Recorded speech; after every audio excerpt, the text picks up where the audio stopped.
ci diggante marak mase bi jululi suuf sedde ci lañ gaawantu fatu mi ngi doon garañ ni bi jolol yu teddi ci melax yi xawe laax yeneen yu mel ni lu doon riir ngir liberté ci diggante marak mase bi jululi suuf sedde. Les boissons gazeuses Punch vous offrent votre émission Jàkkaarloo bi. ci diggante marak mase bi jululi suuf sedde. nuyu nañu leen nuyu naa leen ñu tàmbalee ndokkeel waa Rosso ak képp koo xam ni da nga daan faral di jël bac bi di jéggi dex gi ndax ginnaaw bi ñu koy jooytoo ci jàkkaarloo bi mujj nañoo renflouer la nga xam ni moom mooy bus ba suuxoon ci biir dex ga mujj nañ kaa sippi ndax kat dafa nekkoon rek di menacer bac bi mu amoon beneen suux boo xam ne ñu ngi ko doon ragal kon sant suñu borom mujj nañ kaa sippi ñu siy ndokkeel mbooleem ku yeewoo foofu ca Rosso diggante Sénégal ak Mauritanie kon jàmm daal dina fay dellu si ak xel mu dal. lu mooy loolu it ñu ndokkeel waa Centenaire ndax waa Centenaire jooytu nañ fi itamit lu jëm ci wàllu gymkhana boobu xale di def di cabre ay 1h du matin ba 5h ak ay moto di ci loru di lore ak di tànqal doomu aadama yi police jóg na ca jot nañ say jàpp ñetti moto lañ si jàpp si ñeenti ndaw ba tey sax am nañu suñu nëbbuntoog alkaati yi waaye daal li ñu mën a jàpp mooy loolu daal dinay wàññeeku kon gymkhana bi xale yi bàyyi nañ ko diggante 1h du matin ak 5h du matin ñu siy sant suñu borom te di si gërëm alkaati yi nga xamante ne jóg nañu ci.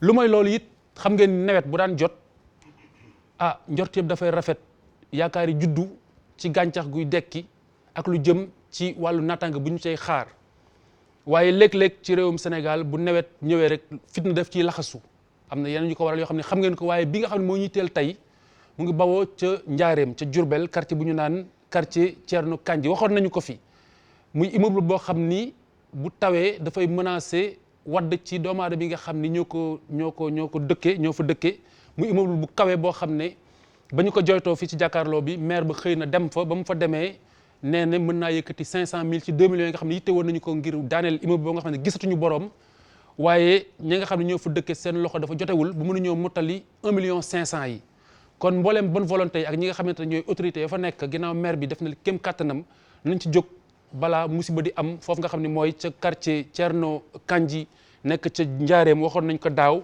mu am saafara waaye saafara bi aslëf rek la am na lu ci des kon nañu ko matale waaw bu loolu weesoo balaa ñuy soobu si waxtaan wi dañuy jaale Charles Faye ginnaaw bi nga xam ni baay ci moom moo làqu di rak wala mag ci baayam kon Charles yàlla na yàlla dolli leer ñu ngi ñaan te bokk ko ak yow sa tiis te di la ndokkeel ci teewaay bi nga xam ne teew nga ko ndax it yombul waaye ku nekk xam na ne bu Sénégal soxlaa rek mbokk yi danañ comprendre waaye tiis wi mu ngi fi te ñun ñëpp bokk nañ ko ak yow nit ki nañu ko baaxoo. lu mooy loolu la nga xam ne moom la ñu tàmbalee tey waxtaan wi mooy lu jëm ci wàllu clinique yi bu ñu nee clinique nag da jëm ci wàllum paj moo xam ni da ngay fay ñu faj la waaye dañu nemmeeku ne ci réewum Sénégal boobu nëga ne anam yi nga xam ne noonu la clinique gi doxee méngoowul ak bëgg-bëgg doomu aadama yi wala bokk la ñu ci jublu dëgg dafay xaw a juunoo ak la ñu say xaar ba lenn ci askan wi jot nañ see yëkki seen i kàddu dégg ko Pape Fara Ñing ma nga xam ne àndoon ak Younous Diatta ñu teewlu leen. bu fekkee ne clinique yi bëri nañu te mu respecté am ay normes kooku amul benn problème parce que dafay mel ni qualité soins yi dañ koy améliorer ak accessibilité bi parce que ni ñuy bëree dafay gën a permettre ak askan bi accéder ci bu fekkee ne aussi prix yi ñu fay pratiquer permettre nañu nit ñi dem faju mais nag problème yëpp mooy est-ce que am nañu structure de contrôle ñi nga xamante ne dañ xool normes yi en matière d'hygiène en matière de plateau technique ndax loolu yëpp ñu ngi koy respecté parce que bu fekkente ne est-ce que autorisation aussi ñu ko war a clinique yi ñu ko war a fonctionner loolu ñoo fa nekk maanaam am nañ kayit yëpp loo xam ne mat na war na leen permettre ñu exercer ba pare jël personnel boo xam ne xarañ na ci loolu am na ay compétence ak expertise. bari na wala bariwul lépp mi ngi dépendre ci d'abord ñan ñoom ñooy ñi nga xamante ni ñoo di initiateurs yi ko def bu fekkee ce sont des professionnels de santé que ni ñoom ñoo teg clinique yi.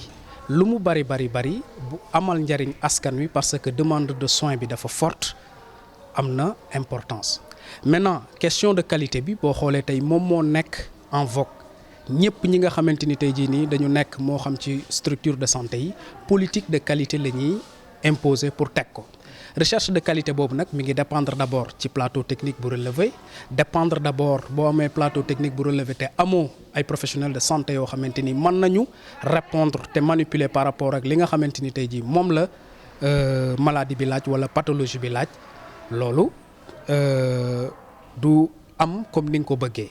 clinique yu bëri waa am nañu importance parce que xam nga rek santé moom dafa am solo quoi waa nit bu ñu bëgg a fajoo rek dinañ mun a dem ci clinique yi ndax bu bëree aussi dina faciliter gars yi ñu mun a dem ci clinique yi. war na am contrôle ndax xam nga rek question de santé c'est question bu essentielle la contrôle bi war nañ ko gën a def pour mu gën a am kii quoi. résultat yu gën a am yu baax fa waaw personnel qualifié surtout am na ci solo. clinique yi dañ ci war a créer corps de contrôle boo xamante ne da def descente ba pare ñu communiquer ci maanaam population seen bopp ñoo war a xool ndax fu clinique bi installé respecté na ay normes ak yooyu parce que il faut que muy am dialogue boobu. pajkat responsabilité dafa graaw gis nga tailleur ba boo ko joxee yére mu ñaw mu trompé mën nga dem jënd tissu nga defar ko menuisier bi.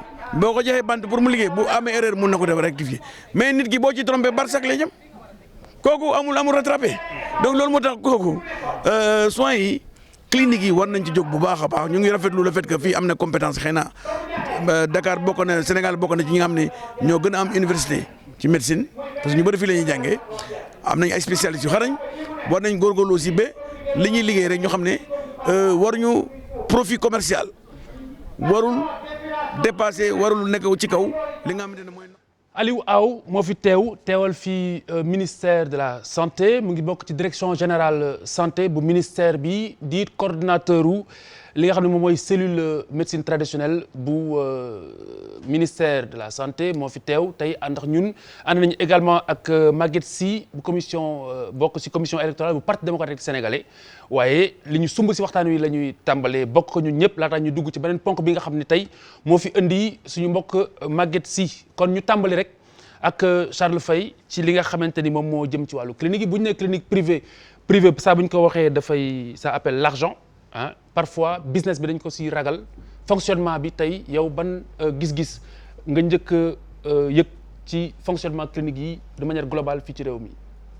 waaw Khalifa merci bu fekkente ne dañuy dellu ci lu fi xew rek te yàggul noonu médias yi wax ci presse bi yëpp wax ko. mooy koo xamante ne dafa am malade jóge ci benn dem ci beneen clinique. xaw a am problème ay tolof ba porter plainte. bu dee loolu moo indi waxtaan bi. kon am na foo xamante ne mun nañ fa sukkandiku tàmbale ko foofu. loolu bu mu amee man dama dem xooli code de déontologie médicale du Sénégal du 10 février 1967 Senghor encore. moom ay article yoo xamante ne dañ ko teg nit ñi docteurs yi maanaam seen devoir xamul devoir vis-à-vis du malade seen war moo am leneen loo xamante ne mooy seen biir ñoom lu war a daw seen biir muy confraternité ak l'assistance morale boo xamante ne seen biir dañ ko war a indi kon lu fi xew ay fonto la waaw procureur war na taxaw ci kaw affaire yi yoon dal seen kaw. Très bien. parce que ego yu ma fi gis. waaw bu dinañ ko développer. c'est inacceptable. Très bien alors Papis. si fonctionnement yi. yow li si jot a yëg. wala loo si jot a dugg comme anecdote. non c'est que man li may éviter rek. c'est-à-dire que mu bañ a nekk ñu jël benn cas isolé. généraliser ko. bu ma appuyé ci micro-trottoir bi par exemple. premier intervenant bi mu ngi wax. c'est vrai mu ngi am prolifération mais nañu bàyyi xel ci mu am benn organe wala structure de contrôle. xool comment ça fonctionne. ça c'est important mais dama bëggoon. tu l'as dit d'entrée que quand tu parles de clinique ça renvoie à l'argent c'est privé. donc dafa di loo xamante ne du ku nekk xëy na moo fa am accès mais dans un pays pour man loo xamante ne c'est privatisé et que nga gis muy am ay muy proliférer maanaam. c'est un indice de développement que clinique yi di gën a développer di gën a bari di aussi andi beneen lecture que ne sénégalais yi parce que bu fekkoon ne doxul par exemple clinique bu fekkoon ne doxul duñ ko du démultiplier wu nii quoi à ce rythme. Ça veut dire que mu ngi dox. Ça veut dire que en d'autres termes que les Sénégalais am na Sénégalais yu nekk en mesure. pour dem faju ci clinique yi. maanaam boo moon pertement. du demee noonu. muy renvoyer ci beneen pour ne pas tomber dans les travers. muy andiwaat importance su santé publique c'est-à-dire loo xamante ni nga nekk citoyen amuloo xaalisu clinique parce que du ñëpp ñoo mën a dem clinique. ñu gën a war a mën a renforcer xëy na potentiel hôpitaux yi nga xamante ni ñi amul moyen clinique foofu la ñuy dem en attendant ñuy ñëw ci li nga xamante ni moom mooy profondeur du débat bi. Très bien alors professeur. waaw li ñu ciy wax rek mooy déjà. xam nga boo ko fàttalee ko ñu ngi ci doon wax. ci anam yeneen i anam maanaam. maa amoon benn formule boo xam ne mu la doon reelalool ba ma naan commencé woon ko ci ñun ne de plus en plus ñuy fabriquer des criminels de la craie ma teg ci ne également ak prolifération école de santé yi ñuy dem ci vers des criminels en blouse blanche loolu boo ko rapporté ak événement bi am te mu servir de prétexte au débat jàngat bi ñu ciy njëkk a jàngat mooy que en réalité ñi nga xam ne ñoom ñooy acteurs yi da ngay dem boo foog ne presque dañu fàtte serment d'Hippocrate ba nga xam ne moom lañu perpétué te moom la ñuy defal ba ñuy dem parce que encore une fois ces structures là dafay mel ni ay structures yoo xam ne dañuy ut xaalis alors que bu fekkee yàlla daf la nattu nga ñëw ci mbiru santé foofa nekkatul rek ut xaalis mais tu travailles sur la matière essentielle muy la matière humaine boo tax na li ci gën a doy waar ci ñi servir prétexte bi du ñu ay ñoo xam ne amuñ formation am nañu formation jàngal nañ leen am nañ diplôme yi ñu war a am nit ñi xam nañ leen sax sur la place publique am nañ benn notoriété muy doon lu gën a graaw encore Khalifa parce que boo ko seetloo ñu indi la ab malade boo xam ne moom mu ngi ni nekk ci diggante dund ak dee yow nga am sañ-sañ sur la base de considération crypto personnelle nga xam ne kooku waroon naa mën a dee nga am ma ne sañ-sañu am fitu delloo ko mu dellu fa mu jógee ndaxte mu nga jógee ca diw te diggante maag diw boobu am na xaar ma yàlla ci jox ma yaakaar ne pouvoir public yi war na sévir de la façon la plus juste comme il l'a dit parce que clinique bu fekkee santé la état bi fu nekk loxoom la war na faa dem mais rawatina quand c'est en ce qui est en jeu mooy la santé maanaam wërgu yaramu askan wi kii ubbi clinique Khalifa bokkul ak kii ubbi bitik wala kii ubbi quincaillerie ñoom ñëpp war nañ leen soumettre à une législation maanaam nguur gi war na jël ay matuwaay mais dama ne matuwaay yooyu dañ ko war a décupler bu fekkee mbiru santé moom moo fi nekk xëy na ki fi toog dina ci indi ay leeral mais booy bala ñuy xuusa ngum ci débat bi man Khalifa li ma ci mën a wax mooy encore en tant que tel nañu bàyyi secteur bu mel ni secteur de la santé tey waxuñ éducation ñu koy bàyyee entre les mains de n'importe qui parce que ci micro-trottoir bi am na ku wax lu am solo di nga dem ba seetlu ne ñay ubbi clinique du ñu ay médecins du ñu ay professionnels de la santé du ñu ay techniciens du ñu dara mais am nañ as koppar parce que comme ni mu ko waxee la demande en matière de santé elle est là hôpitaux yi dañoo fees dañoo déborder donc de plus en plus nit ñi dañuy dem vers les cliniques donc finalement di nga gis ñoo xam ne ñoom li leen intéressé c'est simplement le rapport économique donc état bi war na xool kan mooy ubbi clinique est-ce que sa personnel ba fa nekk am nañ l'expertise nécessaire est-ce que les conditions minimales parce que parfois nga dox boo gis clinique foo xam ne clinique waru fa mën a nekk parce que ñu ngi takk fos yu fii ci bunt bi mécanicien yaa ngi fii menuisier yaa ngi fii ñu seenal la benn buntu bindal la clinique nangam maanaam boo xoolee environnement bi sax nga xam ne fii clinique waru fee mën a taxaw booy prospérer loolu lañ mën a wax agum bari alors Bouba déjà clinique lu mu lay évoqué waaw mais xam nga Sénégal moom bon avant may commencer dama am benn parce que dama mel ni sama grand boobu bi man ak Charles dama ci ñëw yére olof moom mu ñëw ci des soo seetee ba seet moom naa dama ci dagg. kan moo desal moroomam. man maa desal dama ko dencoon fii denc ko mu réer ma nekk ne Charles dem na ci ñëw benn costume. ku baax la donc je disais. xam nga réew mi moom je pense que boo commencé ca kaw rek nga xam ñaata parti politique ñoo am Sénégal ça veut tout dire c'est-à-dire que fii muy dëkk boo xam ne lu ne ñaata salon de couture. ñaata salon de coiffure. xam nga li nag wér-gu yaram la ba kenn moo tax fa laa jëm. waaw naa ni bés boo arrêté di ma dagg moom jàkkaarloo fa lay jeex. kon day neex. waaw donc dama bëgg a wax que ni. dañu nekk si benn dëkk boo xam ne. suñu aada dafa nekk si loolu si lépp lu xam ne Sénégal am na fi ku jóg dugg ci ñaata école de formation ñoo fi nekk ñaata salon de coiffure ñaata salon de couture ñëpp ay styliste lañ ñëpp ay coiffeur lañ. ñëpp ay médecin lañ. man yaa ngi waxi anecdote mais man je pense que man mus naa am un petit accident anecdote la. Parce que loolu je sais que peut-être que toute ma vie daf may topp. Je fermais la porte d'une voiture porte oto bi képp sama loxo. clinique bi ma njëkk a dem soi-disant ma dugg si waa ji bi mu ñëwee mu jël benn un produit. pour anesthésier sama loxo. mu commencé di ñaw alors que sama baaraam dafa dammoon. c'est ma mi ngi ni ba léegi ni c'est là dégg ko mën na la. ndekete baaraam bi dafa damm il n'a même pas pris la peine de faire une radio. loolu c'est-à-dire que toute ma vie quand je regarde mon doigt là je sais que keroog boobu j'ai tellement crié. c'est là mi ngi nii t'as vu. lii de tëccu na de. gisoo mi ngi nii lii dootul baax buuba. xoola moment boobu dafa fekk ma voyager ma stabiliser ko bi ma tukkee. laa am chance su ñu kii ko ndekete affaire dafa damm te waa ji dafa naroon ñëw. anesthésier ko ñaw ko parce que pour moom dafa xotteek. lan lay wane. déjà di nga feebar ñëw ci benn clinique. ñuy xaar radiologue la xaw ma. pendant 3 heures de temps 4 heures de temps.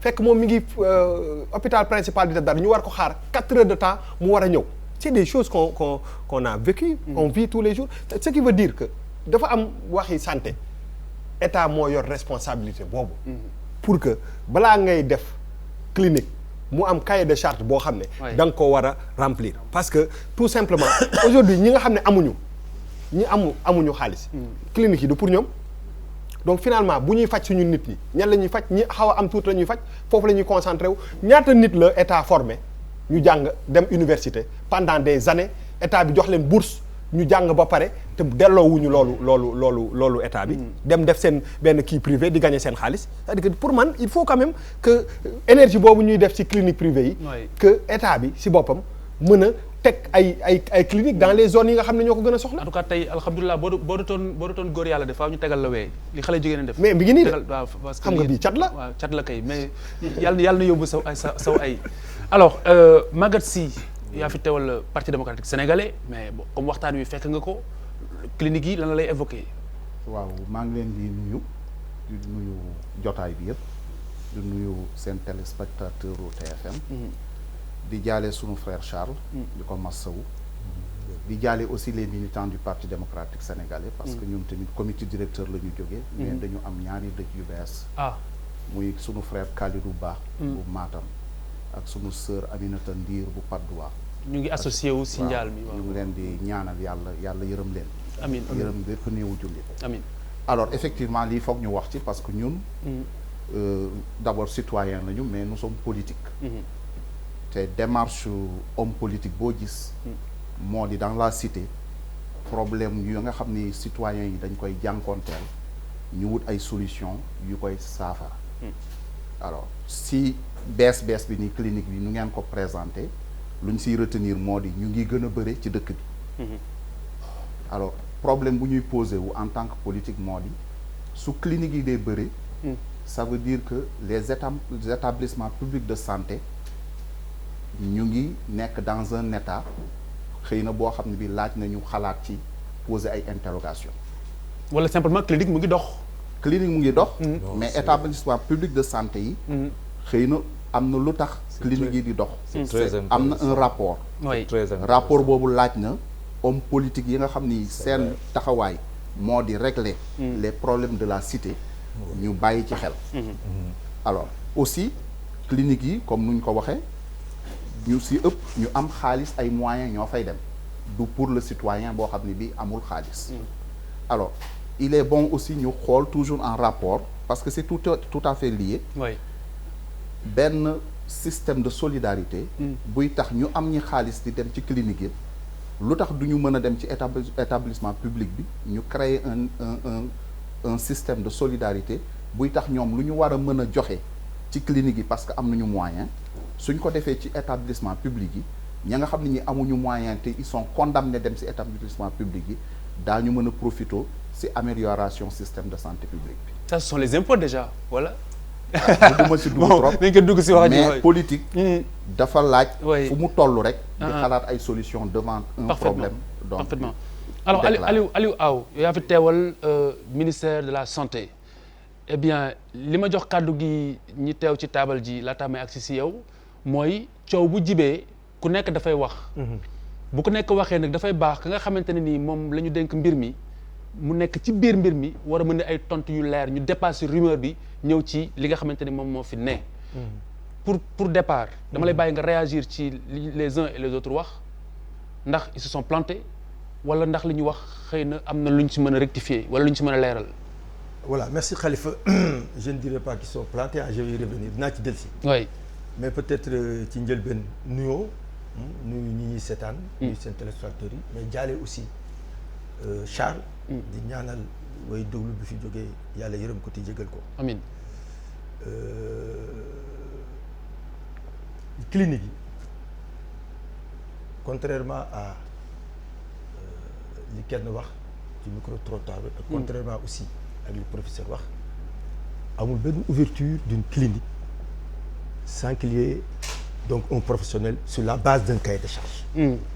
C'est comme ça que ça se passe.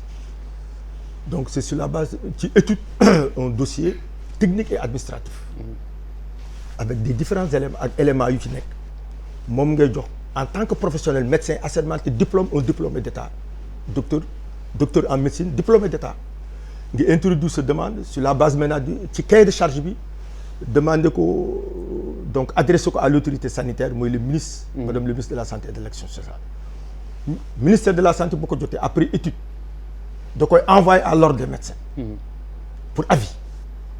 C'est au retour maintenant de l'avis de l'ordre des médecins que le ministre donc avis favorable ou non ou défavorable que le ministre maintenant donne un arrêté pour autoriser. Et l'arrêté est contresigné et visé par la primature. C'est sur la base de ça que donc amul clinique. Je dis bien clinique. Peut-être on va y revenir sur les termes parce que c'est important. Ouais. Clinique et à l'état actuel fii ci Sénégal amul benn clinique privée qui n'est pas dirigée par un médecin. Amul benn clinique qui est dirigée par quelqu'un qui n'est pas un professionnel de la santé. Voilà la première réaction bi ma bëggoon a def aussi. Maintenant sur le ci micro-trottoir bi aussi on a parlé de contrôle qualité extra. Maintenant le ministère de la santé am na une inspection qui vient d'être renforcée. Et sur la base du dossier bi ma dox ci cahier de charge bi qui doit être visé soit par le médecin chef de région ou le médecin chef de district. Parce que l'avis qui doit lier madame le ministre de la santé et de l'action sociale est assujetti à donc à l'avis bi kii di joxe le médecin chef de région ou de district. Parce que le système peut-être on va y revenir. Parce que le système est tellement configuré que normé. Donc sur la base maintenant de différents paliers. Parce qu'il y a le palier basique.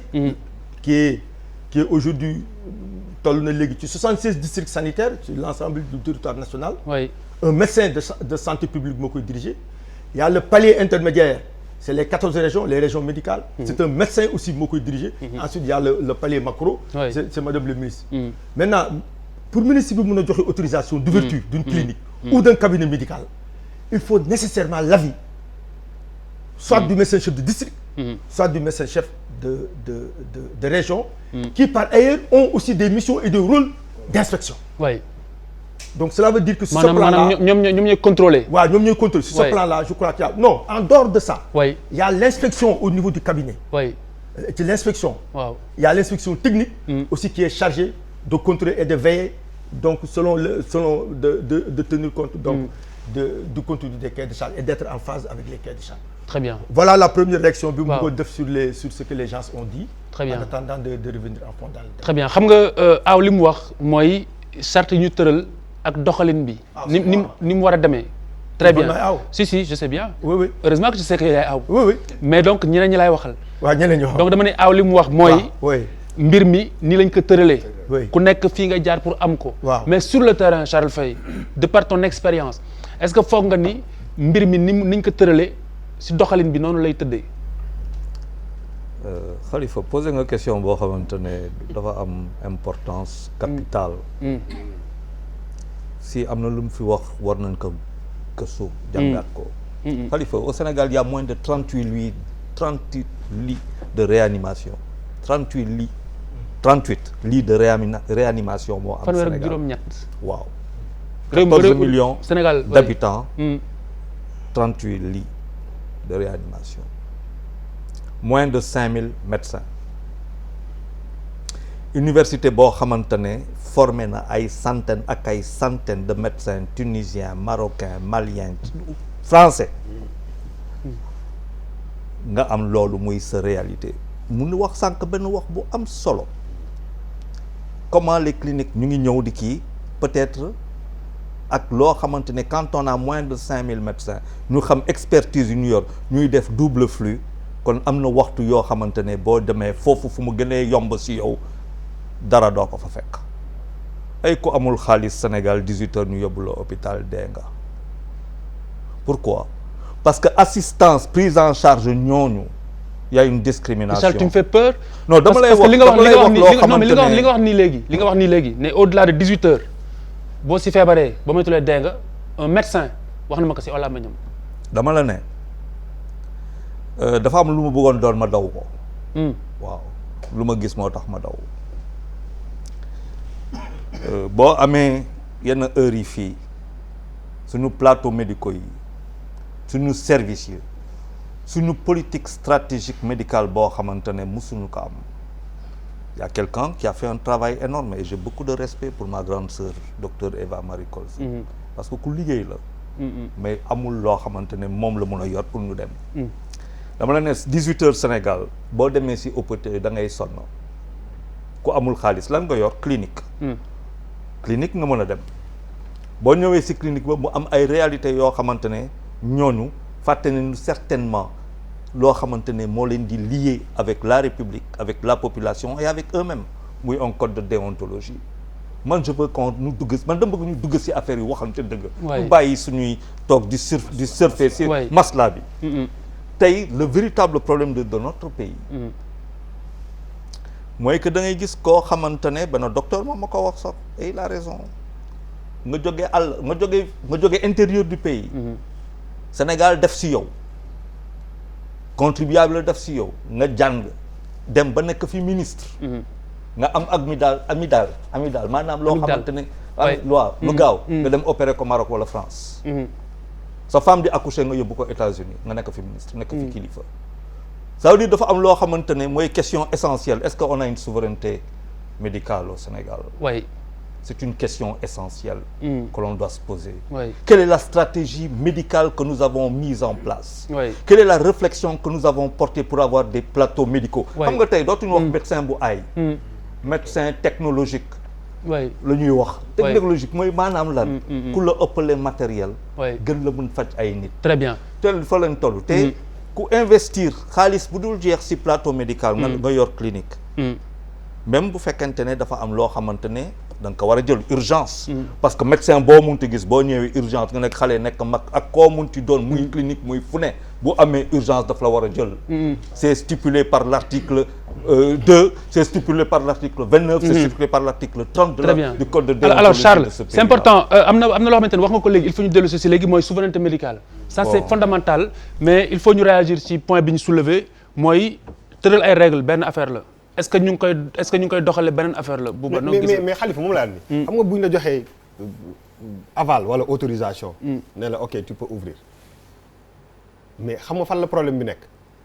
boo ubbee ba pare xam nga je suis sûr d'une chose. xarmat bi existé ci système de santé bi parce que on est en sous-effectif de médecins et de docteurs. c'est-à-dire que moom laa lay wax nii nit muy yow muy man. am na heure yoo mën a liggéey ak heure yoo xam ne dootoo fonctionner nit nga c'est-à-dire que moom laa lay wax nii aujourd'hui ñaata médecin ñoom ñooy xarmat est-ce que amul waroon am benn loo xam ne peut-être bu la joxee aval nga ubbi sa clinique on t'impose benn présence de tant de médecins ci biir clinique bi yaa ñiy dem clinique yëpp xam nañ ko ku dem clinique la plupart du temps boo fekkul kenn da ngay xaar da ngay xaar te nit mën na ñëw mu bañ a nekk urgence sax mais le fait d'attendre 4 heures de temps mu indi leneen aujourd'hui est-ce que li fi nekk ci nombre de cliniques ak li fi nekk ci nombre de médecins ànd na c'est-à-dire que di nga gis benn médecin boo xam ne day ngarale sur 4 ou 5 kii dóor kii rek la ciy def c'est-à-dire que day dem fii bu pare ñu woo ko fii gars yi pare naa ma ñëw fii mais bopp la loolu erreur médicale sa xañ na si non mais moom laa ni donc ça sert à quoi bu ñu la joxee autorisation bi pour man le problème ne se situe pas là dañu war a surveiller loolu santé dafa war a am pression bu ñu teg sur absolument. les médecins et les ba nga xam ne finalement ñu Oui. am fu ñu féete mais ñoom ñëppay xarmat ñu si gën a bëri alors professeur waaw entre règles yi ak doxalin voilà bi c'est monsieur Aw ba quand je disais ça bon je suis d'accord yow yaa ngi ci environnement juridique bi ni ñu ko organiser et tout ça je suis absolument d'avis avec vous que ça se passe comme ça dans le texte mais man li may wax nee naa la par exemple di nga dox en tant que profane nga ñëw gis béréb bii ñu bindale clinique nga ne xel mënta nangu fii clinique nekk fi parce que xawma texte yi mais war na cee bokk ci ay dispositions environnement ba nga mën a nekk mu mën a accueillir un service de santé donc entre règles générales yooyu nga xam ne moom lañ édicté état bi di taxaw pour respecter lu ko ak ni nga xam ne moom lay fonctionner dans la réalité boo fa demee di nga ko gis ci environnement yoo xam ne benn baaxul warta mën a normalement abriter une structure médicale saratu fos gaare fii menuisier métallique fii marché nekk fii ñu defal la buntu clinique nangam te pourtant juridiquement maanaam la la ñoon laaj nee nañ wàccoon nañ moom te fa mu nekk boo fa duggee feebar nga fay jëlee waaye doo fa wëri ñaareel bi ña nga xam ne ñoom ñoo fay nekk nga ne amul benn kuñ joxul agrément te médecin newul sax une chose est que man en tant que médecin ma ubbi ña nga xam ne ñoom laa fay bàyyi pendant que ma nekk hôpital principal wala ma nekk hôpital Dantec ñan lañu très souvent c'est un personnel qui n'en a pas la compétence c'est loolu la ñu lay wax c'est du vécu. oui très bien dam toom mu leer si oui très bien alors da nga bëgg a réagir oui c'est-à-dire que loolu mu wax nga ubbi dem Dantec wala près loolu mu amul. oui on peut pas être non s'il vous plaît professeur. on peut pas être non waxuma loolu de. non kon j'ai pas compris. vous n'avez pas compris. waaw j'ai dit oui. médecin bu ubbi clinique. oui moom moo am droit ubbi ko parce que.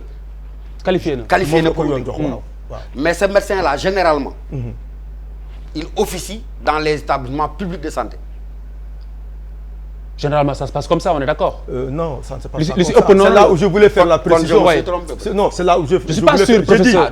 C'est-à-dire qu'on ne peut pas être... J'ai dû me tromper. S'il vous plaît, dans le dossier, professeur, pour avoir l'autorisation... Est-ce que vous avez dit Wolof bi? Non, madame, dossier, bon, dossier, peut-être professeur, dossier, pour madame le ministre jox la ndigal pour nga liggéey ubbi clinique nécessairement waroo nekk agent de l'État donc mënoo nekk ci clinique bi di liggéey Dantec c'est pas possible dans le principe parce que non c'est ça la réalité non pas dans le principe professeur c'est ça la réalité d'accord parce que ci biir kii bi ngay dugal nii ci biir dossier bi kayit dafa am benn kayit bu la fonction publique war a jox pour dire que le professeur Songué Diouf n'est pas agent de l'État ni des collectivités locales. Non, attends, sur le terrain, dañuy gis ay médecins yoo xam dañuy liggéey ci hôpitaux yi ba pare di liggéey ci kii bi. Non, je suis en train de vous non, dafa ndànk kenn par kenn je vais vous répondre.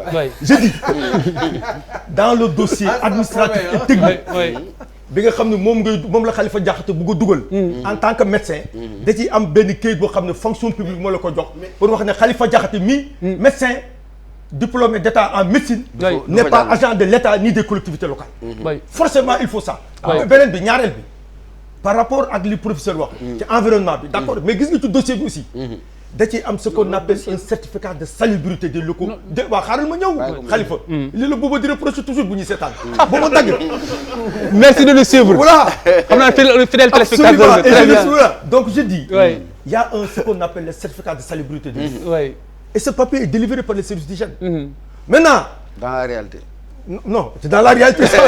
Mais c'est ça. Maintenant, madame le ministre, non, nous, service technique, c'est sur la base de ça. Après, tout qu'on se base maintenant pour donner l'autorisation. Voilà.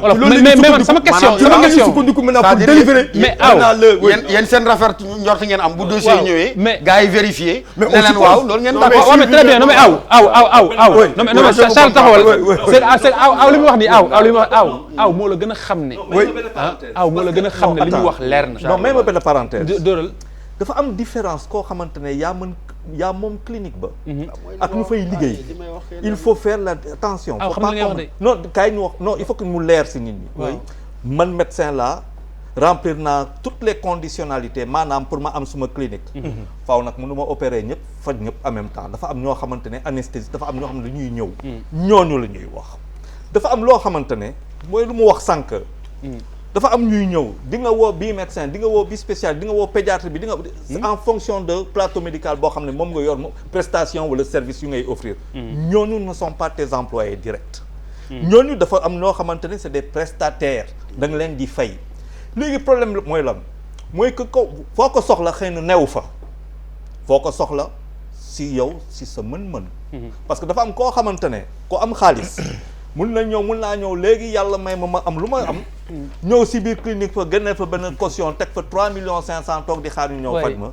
kooku koo xamante ne 100 francs la yor wala yorul dara bu demee hôpital moom dina xaar Charles Charles nga baal ma Papis baal ma rek aw pareeguñu si yow parce que li nga fa wax nii il faut des dans l'air mais dañu am benn appel non mais dinaa ñëw léegi ñu bàyyi yaa Cheikh Seck nous appelle Cheikh Seck mu ngi nekk Ogui hôpital général de Grand Yoff asalaamaaleykum docteur maaleykum salaam waaw yaa ngi toog di seetaan jël sa téléphone woote wax ñu dites-nous tout allo waaw ñu ngi lay déglu docteur waaw maa ngi leen di nuyu di rafetlu aussi seen thème émission bi tey damay rappeler ni maa ngi tudd Cheikh Seck je suis secrétaire général du syndicat démocratique des travailleurs de la santé et du secteur social. Très bien. En même temps aussi je suis le président des représentants du personnel au sein des conseils d'administration des hôpitaux. Oui. dama bëggoon def rek benn bref rappel. ci disposition yi nga xam ni moom moo régir. clinique privée. Oui. Clinique privée yi c'est le décret 77 745 du 20 septembre 1977. moom moo ko créé woon. ci biir clinique privée yooyu dafa am ay éléments yoo xam ne dañ ko ci defoon muy norme li nga xam ni moo war a régir les cahiers de charges pour mën a ubbi clinique. xëy na am na ñu wax ni ay textes mais problème Sénégal du problème mu texte. mais problème mu application la ci texte yi. est-ce que réellement la ñu wax ca cahier de charges yi respecté nañ ko. ci biir structure avant nit ñi di ubbi seen cabinet privé yooyu. oui du ma ñëw ci équipement yeeg personnel beeg ak nu mu tuddati yeneen yi nga xam ni moo war a ci personnel bi rek laay wax. tey jii bu ma waxee rek li nga xam ne mooy titre 10 bi article bi mooy li jëm ci mbirum personnel bi nga xam ne moo war a travailler ci structure yooyu. dafa am ay normes yoo xam ni par rapport ak nombre de lits bi nga xam ni structure bu nekk am na ko li fa war a nekk ci infirmier diplômé laa la wax de d'état. li fa war a nekk ci sage-femme diplômé d'état wala li fa war a nekk ci médecin par rapport ak spécialiste bu nekk. léegi boo jëmee ci personnel boobu dama leen liiral rek ci titre 10 bi ci jëm ci personnel. am na sax lu rëy loo xam ni wax nañ ko. dañ chaque clinique privée doit disposer en permanence des minimum en personnel technique ci-après. Sauf exception prévue par la loi et les règlements, il est interdit d'employer les agents de la fonction publique dans les cliniques privées. Cheikh baal ma nga wax si wolof rek Cheikh baal ma nga wax si wolof li nga wax léegi c'est important. waaw.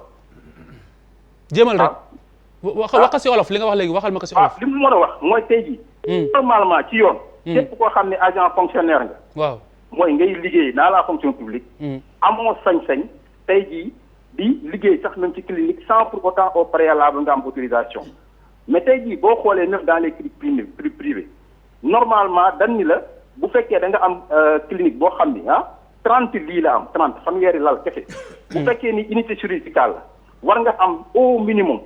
benn instrumentiste benn anesthésiste au minimum war nga am benn instrumentiste au minimum war nga am 3 infirmiers d'état. diplômés bu fekkee 30 lits la.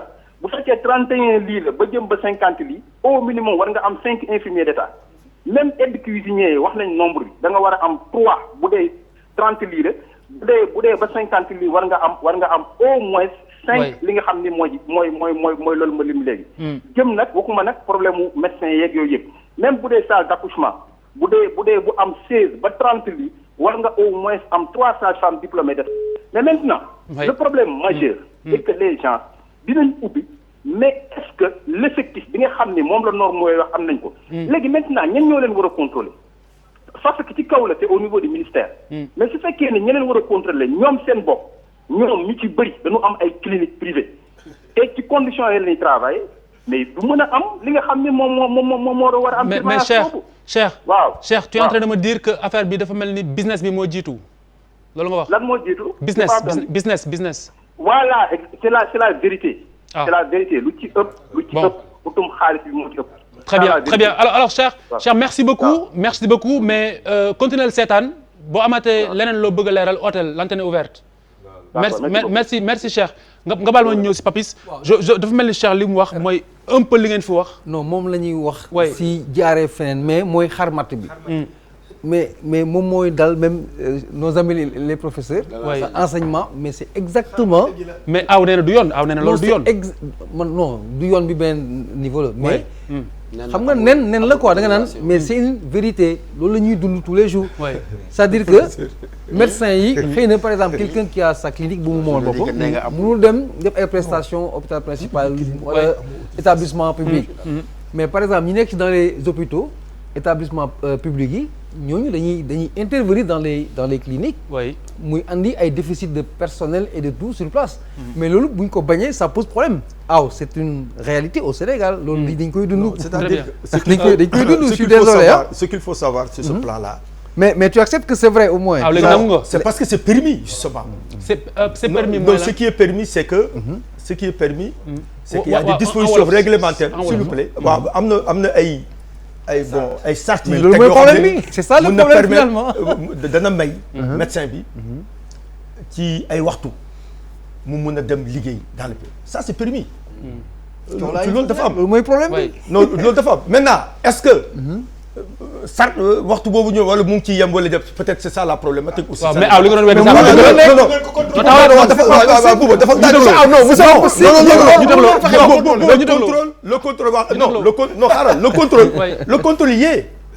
le contrôle le contrôle maintenant non le contrôle baa fi bien sûr bu contrôle bi nag mais quelle est donc l'essence et la pertinence du ministère non baal ma kon lan moo tax solo et ministère de la santé parce que damay rappeler damay fàttali Charles xaaral tuuti damay fàttali que les privés le système de santé bi maanaam faj bi ak fajuwaay bi ci ñaari pàcc la pàcc public bi wax nañ ko ak pàcc privé bi donc lu nekk dafa am ay sart yoo xam ne moo ko laal très bien sukkandiku loolu la ñu mën a kii pour ñun ñoo bokk Sénégal on vit dans le même Sénégal oui d'accord nañ ni règle yi am na fii oui mais d'accord nañ ni kenn doxalee ko non wala Sénégal bi nga bokk wala Sénégal ñu ngi koy doxalee non yéen seen gis parce que vous êtes non mais c'est un professionnel qui vient Cheikh vient de le dire non Cheikh il parle en tant que non Cheikh il parle et il est dans son rôle professionnel non si il est professionnel je le nie pas mais dans son rôle da nga weddi li Cheikh wax amul non am na wala amul non la question ne se pose pas ici la question ne se pose pas en termes dédits il est dans son rôle aujourd'hui de responsable syndical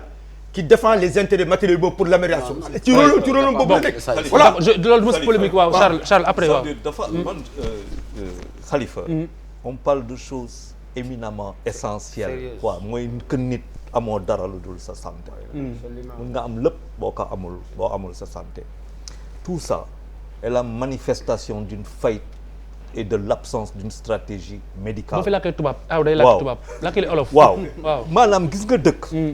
dañuy wax dëgg yi quoi parce que boo amee lu la metti da ngay il faut ngay wax dëgg. waay xale yu fiy jàng xarañ médecine. macha allah Sénégal am na ko xale yu fiy chômer médecine. Sénégal am na ko aussi.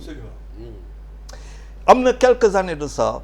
médecins yi 80 000 francs CFA la amoon lu ma lay wax nii ça fait pas 15 ans 20 ans ah. président Abdoulaye waxoo infirmier médecin médecin laa la wax. président Abdoulaye Wade moo changé. c'est ça faut dire les choses.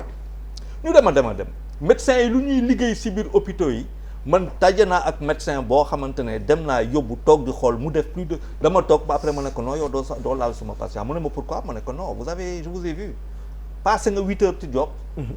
ab tortoloo pour faj suma kii dafa toog di ma seet di ma xoolal. mu ne ko waaw mais bu may wax ak moom yëpp ak bu muy xëm mais benn la. dafa sonn. xam nga boo yóbbu malade hôpital xam nga lan nga yóbbu patient. xam nga lu muy tekki. mooy mun na xaar. xam nga loolu la. un malade est un patient il peut xaar.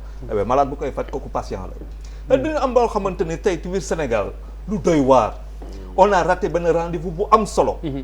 ñun tey waruñu am ay problème clinique pour ñu am xaalis ak spécialisation nañ jàpp affaire yi dafa am clinique yoo xam ne spécialisation cardiologie clinique spécialisation accouchement ak yu demee noonu mais boo bëggee dem ci centre ba hôpital ba ak loo fay daje ak formation ak lu mu fay jàng bokkut. très bien ñun loolu la ñu raté. très bien waaw très bien Papis tu voulais prendre la wala. non. alors am na loo ci bëgg a yokk. waaw tuuti rek pour confirmer lu ñu doon wax fi léegi.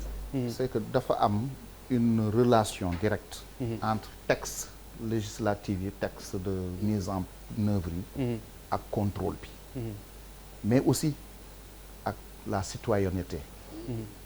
gis nga ñii di liggéey ci santé. oui. dëgg la ay jàmbaar lañu parce que liggéey bi du liggéey bu yomb. ay jàmbaar lañu te laaj na tout le temps su ko état bi mënee ñu leen di motiver mettre leen dans des meilleures conditions mais loolu. dafa war a ànd ak des équipements performants un système de santé performant mais établissement public yi. oui. si la ñu war a miser wu parce que. bul fàttali problématique bi privé la essentiellement. waaw problématique bi privé la. mais man je mets la liaison. entre le privé et le public. oui absolument oui je suis d'accord. xam nga fii Sénégal. amoon na fi benn jamono. jamono télécentre amoon na fi. tigi. su ma ubbee télécentre sama dëkkaale ubbi. loolu mbaaxu Sénégal la de dans tous les domaines. dama lay wax. non da nga sore. dans tous les domaines. non Khalifa dama koy dama koy yokkal benn affaire. yow pourquoi nga dem télécentre. maa ngi ñëw honorable non. bul dem télécentre maa ngi ñëw si sa baax neel parti politique. maa ngi ñëw.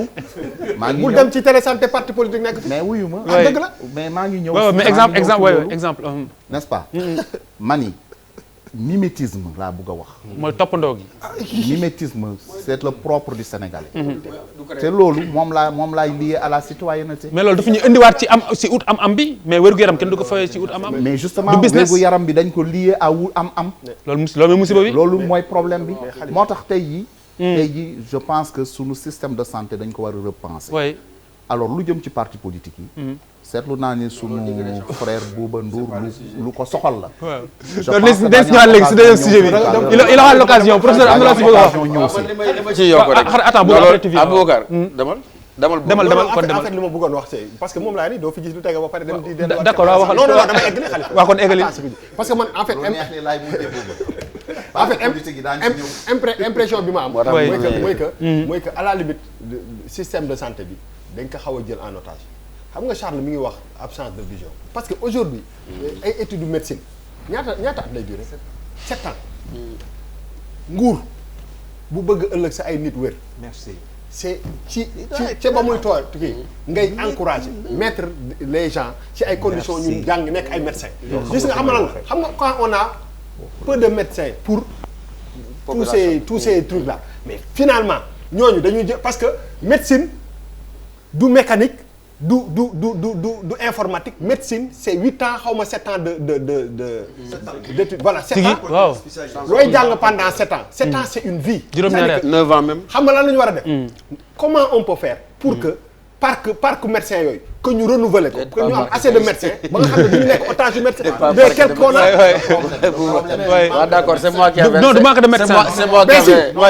man moo am enquête ci la bokk. nous avons des médecins. c'est moi. en tout cas xam nga lu wérte woor mooy il faut bu ñu ko fàtte il faut ñu fàttali ko ne Cheikh Anta Diop université Cheikh Anta Diop mu ngi former des médecins yuy jóge fii di dem ñibbi seen réew ñuy jóge fii di faju ji seeni réew loolu dafay am. waaw loolu la waaw léegi. oui waaw d'accord dans ce domaine là. oui ñaar li boobu wax na la balayee pas gis nga université bi.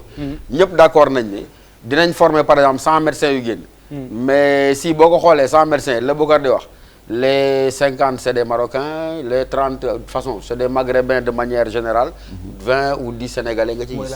waaw mais 20-10 Sénégalais yi 3 yi la ñuy embaucher 7 yi chômés. waaw ça c'est lié à la politique sanitaire peut-être ça je ne sais pas ça c'est autre chose. dama si bëgg yokk li rek parce que waxuma depuis sànq. waaw c'est que boo xoolee chiffre bi. c'est alarmant par rapport ak prévision mais lan moo tax on a parlé ici. orientation les gens qui ne font pas les séries scientifiques. oui mooy benn mot école buy reflété wu ci domaine santé. parce que il faut nga nekk ci orientation scientifique. absolument pour finir comme docteur. c'est pas le cas aujourd'hui mooy li ñu wax ci wàllu éducation et tout xam nga ñëwaat na. beneen bi mooy pour man professeur pour man xam nga boo waxee clinique rek. comme këf nga ma koy demal excuse-moi pour une fois. problème je vais très bref quoi. man li ma bëggoon lu ñëwaat. c'est xam nga établissement public boo ko waxee yóbbu nga Sénégalais yëpp. dès lors que nga wax clinique c'est assez réducteur. c'est par rapport à une frange de la population. tout le monde n'a pas les moyens d'aller en foofu loolu mooy souveraineté médicale bi mooy souveraineté maintenant li ñu am as tuut. c'est de faire en sorte que ki amul xaalis on le répète chaque fois ñu mettre ko dans des conditions. très bien au moins minimales pour mu mën a faju. très bien am accès aux soins. très bien c'est que bu ñu parce que boo génnee pourcentage bi dem clinique. ak ñi nga xamante ne xalaatuñu dem clinique. mais le gap est énorme. mais balaa ngay ñëw da nga def digression par rapport ak scientifique bi. professeur am na. c'est pas une digression non si je veux dire. ok man maay def digression. lien quoi. parce que dafa am benn candidat au bac. bu signalé jàkkaarloo bi ne. épreuve kii bi scientifique dafa amoon erreur. ba ñoom li ñu trouvé mënul woon nekk dëgg. parce que sujet bi dafa faux woon. libellé donc waaw libellé bi baaxul woon parce que li ñu waroon trouvé xaw ma. nangam sanga mais bon digression la xëy na dañ ko gën a approfondir. non dañ koy gën a approfondir loolu maintenant waaw mais mën naa def Charles dit quelque chose excusez-moi Charles dit quelque chose ñu avancé. waaw non. oui non jusqu'à preuve du contraire je dis que bon. man problème bu man damay conceptualiser loolu tax may wax lu gàtt pour mu kii mais je pense que duñ ci taxaw te là ça me pose un problème. oui Khalifa on se rappelle boo demoon Dantec di nga fa fekk ay malades yu jógee Mauritanie. est-ce que ñu ngi ñëwaat comme lu yooyu waxuma ñoom xëy na ñu loolu dafa am lu muy tekki. dañu am politique de santé yaabal fi seen i ndaw ñu jàng se dem faj leen non ñu ngi dem Maroc ñu ngi dem feneen te ñoom sax ñu ngi avancé seen dëkk. bu baax a baax ça veut dire dafa am lu ñu perte. très bien. dafa am ñaari affaire yoo xamante ne moo indi lii yëpp wax bi yëpp benn bi wax nga ko c'est l'intelligence économique dont souffre ce pays là si lépp lu ñuy def dafa am intelligence économique bu koy def sukkandiku si kaw stratégie bi lan moo koy indi vision mooy philosophie de ko buñ ko amul defuñ fi dara. très bien. et notre médecine. les Sénégalais. en souffrent tey da nga wax benn affaire. laisse-moi s'il te plaît ma wax peut-être dafa am importance. tey on aurait réglé des problèmes bu ñu amoon benn vision ñu ne Sénégalais un Sénégalais sur 3 est assuré nga nekk vendeur marchand ambulant nga liggéey képp ku kii nga assuré. c'est le système américain loolu ngay teg en place nga xamante ne nga dem clinique bu la neex. selon tes moyens l'assurance et ainsi de suite. non mais déglu ma. système américain. non mais américain yi loolu tubaab yi leen si man loolu français leen si man. non déglu ma non attention. loolu France moo si man américain yi. attends déglu ma dama la ne. non kon dañuy dee. non système américain boo ne France sax xayrun. attention vous n'avez pas compris. non waxuma la protection wala politique. sanitaire kii non waxuma la loolu dama la wax assurance c'est pour ça ma ne leen si ay concept lay wax et malheureusement je suis pas suivi. boo assuré mais mon gars. Charles, le système américain. non déglu ma l'assurance c'est vrai. mais déglu ma mais quand tu as 56 ans d'indépendance et que tu es incapable de faire les choses convenablement. mais pardon Charles il faut ñu avancer triste vérité de Charles pardon Charles il faut ñu avancer dama bëgg ñu régler benn problématique bala ñu avancer. dans les hôpitaux li ma bëgg ñu régler ko balaa ñuy dem mooy est-ce que d'accord nañu ci li professeur wax Charles wax ko bref ñu nekk stable wax ko Cheikh wax ko que ni charte yi mu ngi fi xëy na ministère bi mu ngi liggéey mais sur le terrain kenn doxalew ko. xëy na le ministère travail. non le ministère travail mais le xëy na là moi je. ok donc je retire xëy na bi. mais li ma bëgg a wax mooy. dama bëgg rek mu leer est-ce que d'accord nañu ne. effectivement charte yi ni ñu ko tëralee ci réew mi. doxalewu ñu ni est-ce que d'accord nga si wala d'accord aussi. non du loolu mooy wax ji. non bàyyi ko mu tontu. bàyyi ko mu tontu parce que c'est important. 80% bala muy dem sax xëy na bi lim tekki mooy yow amoo position. waaw mais bàyyi ko mu tontu waaw c'est exactement ça. 80% du budget va au fonctionnement. ay salaire ak ay affaires. doo bàyyi aw mu tontu. aw moo fi teewal jëwriñ ji. attends il faut dire les choses. aw léegi xam nga bu ñu waxante dëgg ñun en tant que sénégalais ñu wax li am. parce que loolu du seen faute du faute ministère bi. faute mbaaxu Sénégal non ma doo fi ñëw naa fotu mbaaxu Sénégal bi non c'est-à-dire dañu wax ne dëgg ci jàkkaarloo la waxal li nga gëm non dafa non même bu nekkee jàkkaarloo aussi dañu non li nga gëm laa wax non li ma gëm mooy affaire bi sart yi am na ñu ngi koy respecté ñu ngi koy doxal non li nga gëm la li nga ma laaj waaw c'est ça justement loolu la gëm mais avant li Maguette waxoon si pour wax ne ñu repenser le système de santé ben système de santé bi ñu am c'est l'un des meilleurs et ça vraiment c'est mbootaayu xeet yi bànqaas bi nga xam ne mooy saytu mbéyum ñu koy wax OMS moo ko wax le Sénégal a l'un des meilleurs systèmes de santé nationaux de trucs en Afrique En tout cas, suñu ministre de la santé, c'est l'une des meilleures. Non, elle symbolise. Waaw. Voilà. Après, bon, après, s'il vous plaît. Est-ce que le système suit, xaw ma. moom nag ni ñu koy waxee donc à travers sa personne. Waaw. C'est ça qui symbolise la performance du système de santé. En tout cas, nous avons l'un des meilleurs systèmes.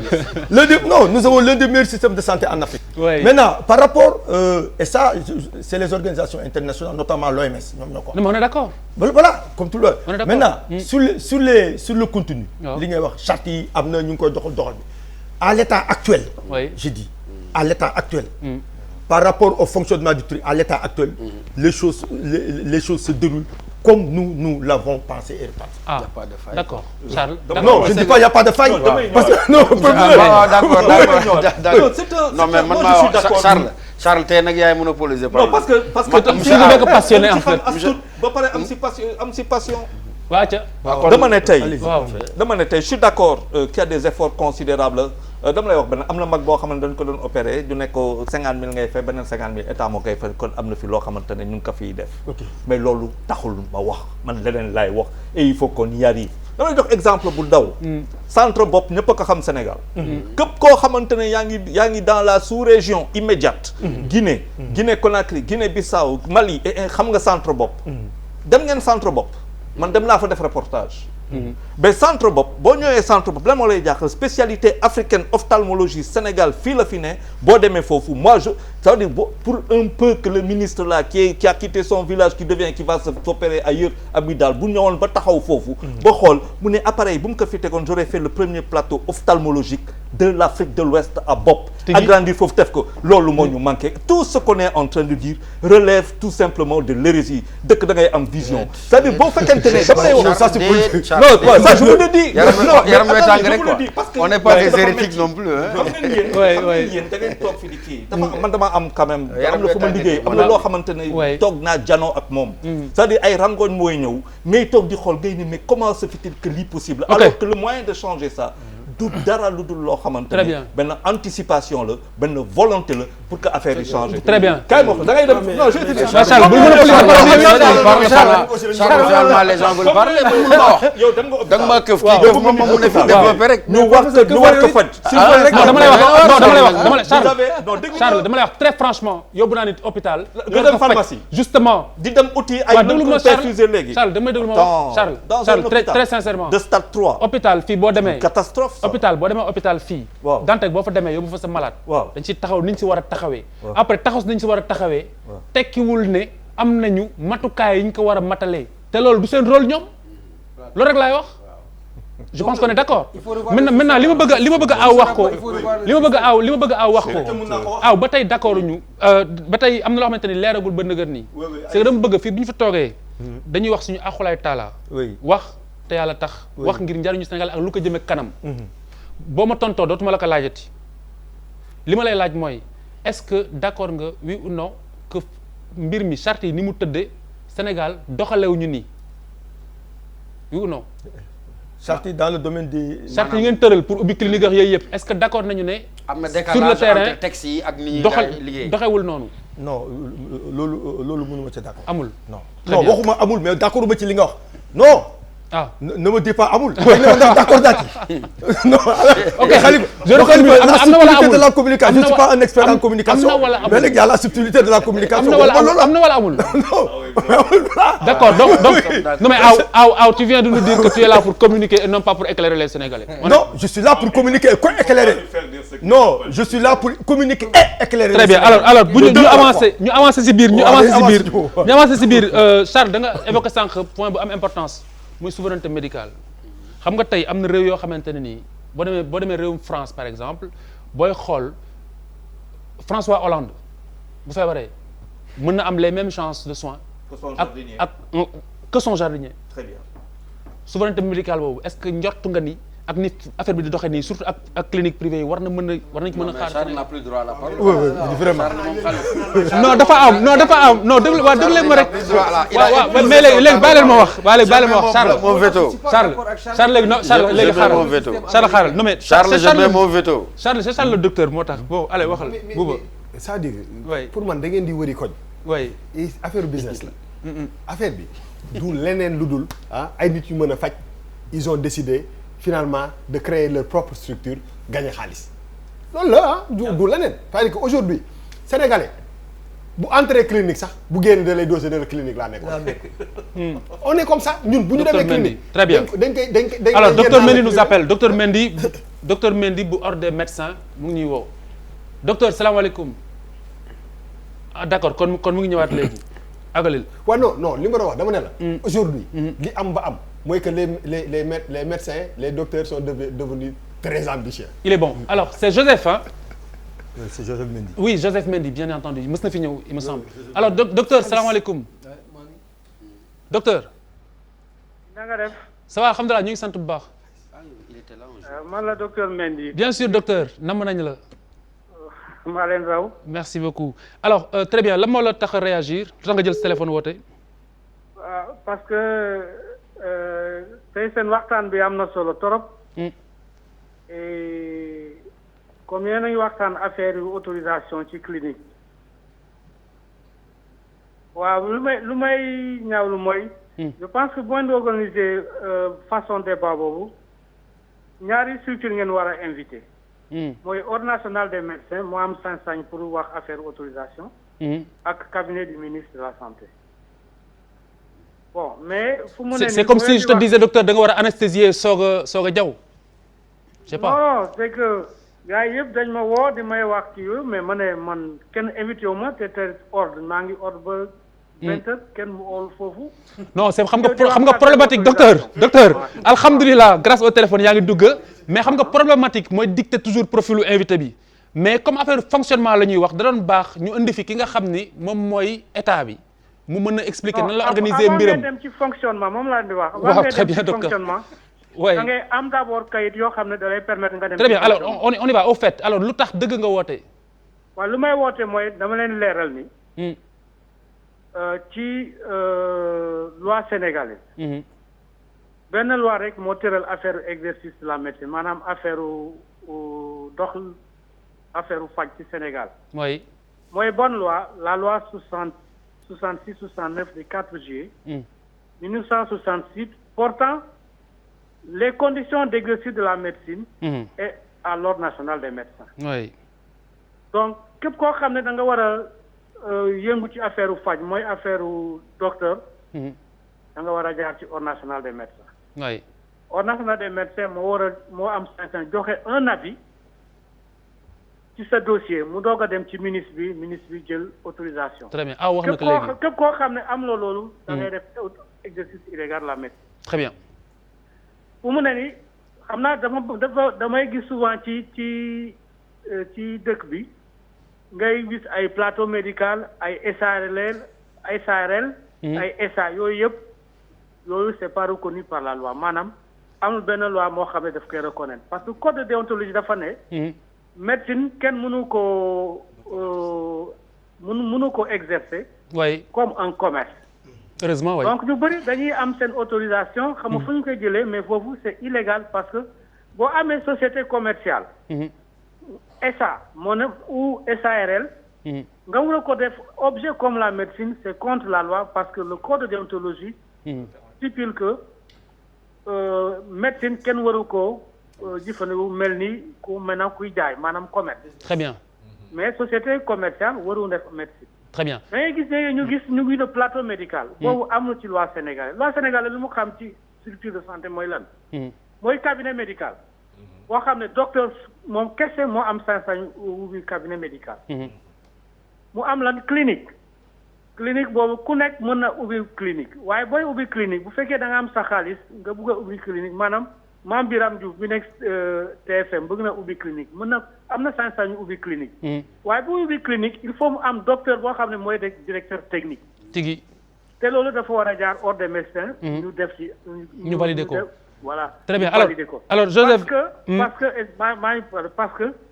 ñu lu ñuy confondre dañuy foog ne booy ubbi clinique bu fekkee ne doo docteur sa dossier du jaar médecine non c'est pas ça.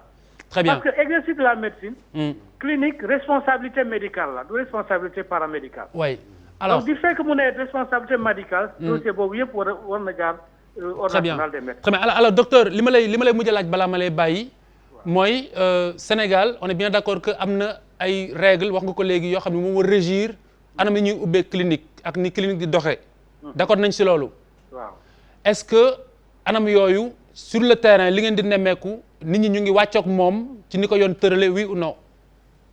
non li nga wax ni dëgg la parce que man mii sama bopp mus naa gis yoo xam ne autorisation yoo xam ne jaarul ordre national des médecins ma ne loolu c'est une erreur yooyu mauvaise interprétation de la loi. moo tax loolu moo tax seen débat bi am importance et am solo. parce que dafay permettre nit ñuy comprendre même boo lu docteur nga war a ubbi clinique dañ koy hospitaliser di faj di opérer. te ku am sañ-sañ faj opérer mooy docteur. te docteur ban saat moo ko tëral. liggéey docteur mooy ordre national des médecins. très bien en tout cas merci beaucoup docteur Joseph Mendy appel bi touché nañu trop te indil nañu ay leeral yu baax a baax ci li ñuy wax si njalbeen ba nëgër nii Papis balaa ñu aborder dernier point bi. loo bëgg a wax 2 secondes rek. c'est pour revenir un peu ci système bi aw doon wax léegi. waaw xam nga pour man système bu baax amul bu bon amul xam ban moo baax. pour man système bu baax mooy buy régler suñu ay problèmes. xam nga wax na léegi par exemple que OMS classifié nañu machin. s'il est vrai que ce système là dafa correspondre ak suñuy besoins. c'est un bon système. bu fekkee ne c'est pas le cas. même si bu fekkee ne OMS moo ko wax parce que dafa nekk en conformité avec ses réglementations et yooyu. amul sens. très bien exemple bu ndaw par exemple. pour aller dans le concret. dañuy am suñu benn grand boo xam ne sëram dafa feebar mu ngi Podor sa grand Samba Ndiaye par exemple c'est important dañ koy évacuer jëlee ko Podor pour ñëw Dakar. c'est que dañu war a arriver à un niveau boo xamante ne li docteur bu nekk Saint-Louis mënul faj bu Dakar war koo mën a faj c'est ça l'idéal donc c'est ça le bon système. donc moo tax ma ne il faut pas qu'on ñuy enfermer wu ci loo xamante ne c'est des institutions c'est des trucs qui ne correspondent pas à nos réalités. très bien nous sommes dans un pays comme le Sénégal pauvre. Et tu sais, c'est pas parce que tu es pauvre. En voie de développement. En voie de pauvre, quoi. Wow, vraiment pauvre, hein. Et puis, en voie de développement, Papis. En développement, ça si tu veux. Ou en devenir, hein. Comme tu veux. C'est que c'est pas parce émergent. Que. Voilà, c'est pas parce qu'à mon papa, il dafa nekk un besoin mais naturel, humain. Primaire. Mais c'est pas parce que sax par exemple yoroo xaalis. nekk dans un pays que waroo faju. Donc pour moi le bon système, le seul bon système, c'est celui qui règle nos problèmes. Alors, s'il ne règle pas, il n'est pas un bon système. dañuy jéem a tënk rapidement alors waaw si. man rebondir à la suite de Papis pardon. mooy quand je parle du système. mooy système buy régler les préoccupations des populations sénégalaises. à la base man système bi mu ngi baax su fekkee ni am naa malade yóbbu ko hôpital ñu accueillir ko mais ñu bañ ma wax ni fii dafa fees demal feneen. ma def durant la nuit 6 hôpitaux. boo moytuwul mu des sa loxo. xam nga loolu même su OMS ne système bi baax na. pour man baaxul. donc man quand les problèmes des citoyens sont réglés par le système il est bon. Très bien. mais nag que des considérations yoo xam ni c'est extra européenne. moom la ñuy considérer pour wax suñu système baax na. alors que on meurt encore de paludisme. et de grippe. non c'est pas bon. Vas-y Bouba rapidement. benn constat bu am rek. moom mooy actuellement prolifération wu clinique ak plateaux médicaux yi nekk Sénégal. moom dafa am c'est quelque chose qui existe. mais pourquoi parce que y a de l'argent. bu xaalis amee moom laay wax ni. la plupart du temps dañuy parce que médecine 7 ans lay jël. donc mënoo ko am en 2 ans. pourquoi 5 dernières années yi ñu jékki-jékki am yooyu yëpp parce que il y a de l'argent. te fu xaalis am. finalement gars yi dañuy laisser en rade le fait d'être médecin. et d'avoir une mission à accomplir. loolu moo am solo professeur. waaw nañ comme ni ko gars ñu waxee je crois que nañ gën a démocratiser accès aux soins médicaux bi loolu c'est extrêmement important. faire en sorte que plateau bi mu bañ a am ay disproportion yu trop entre régions yi ak yi nga xam ne moom mooy nekk Dakar. comme ni mu ko waxee ñuy bari war a jëlee kenn Ziguinchor wala Kédougou. forcément indi ko Dakar loolu dañ ko fa installer. très bien kenn remettrul en question kooku c'est une fierté nationale. La ministre de la santé. L'expertise de nos médecins et leur rigueur et leur professionnalisme également personne n'en discute. ñu mel ni man ñi yàlla natoo ñuy faral dem hôpital xam nañ seen compétence. mais li ñuy ñaan ci nguur gi mooy accès à la médecine bi na gën a démocratiser wu ba nga xam ne les soins de santé les plus élémentaires ku nekk war ko mën a am. loolu donc la nga baal ma dafa am moo fàtte dafa am ñu nekk justement hôpital Grand Yoff. saisir ma sànq wax dëgg yàlla naroon naa ko fàtte nañ ma baal. ne ma maa la wax ne ñoom ñooy premier fans club jàkkaarloo. ñu nga ca Odji hôpital général bu Grand Yoff. comme nous parlons de la santé. ñu ngi leen di nuyu ko à tout le monde. voilà Charles. Khalifa. Sénégalais bu mu munti doon. nous devons tous avoir les mêmes chances devant comment dire à l'hôpital. Non, attends même les mêmes chances là la wax mooy ku am koppar ga ak ku am non du loolu sax ku amul koppar ga nous devons avoir les mêmes chances warul am discrimination amul clinique wala hôpital nous devons avoir les mêmes chances benn sénégalais yi war nañ xam que médecin moomu leen établissement moomu leen institution médicale moo leen moom loolu lu am solo la sénégalais yi il faut éviter le système américain dont non déglu ma bu baax sax baaxul lu ngeen di xam nga lu muy tekki mooy lu mu wax fii sànq mooy nit mënul ñëw hôpital nga accidenté yow nga article 2 de la du code déontologique médical du Sénégal am lu mu la wax nit ki war nga ko faj nga koy ne demal si beneen hôpital il faut que loolu jeex très bien beneen affaire attends je te dis 30 secondes waaw 30 secondes beneen affaire bu am solo c'est que bu fekkente ne on n'a pas une stratégie médicale doublée d'une intelligence médicale souveraineté médicale du fi am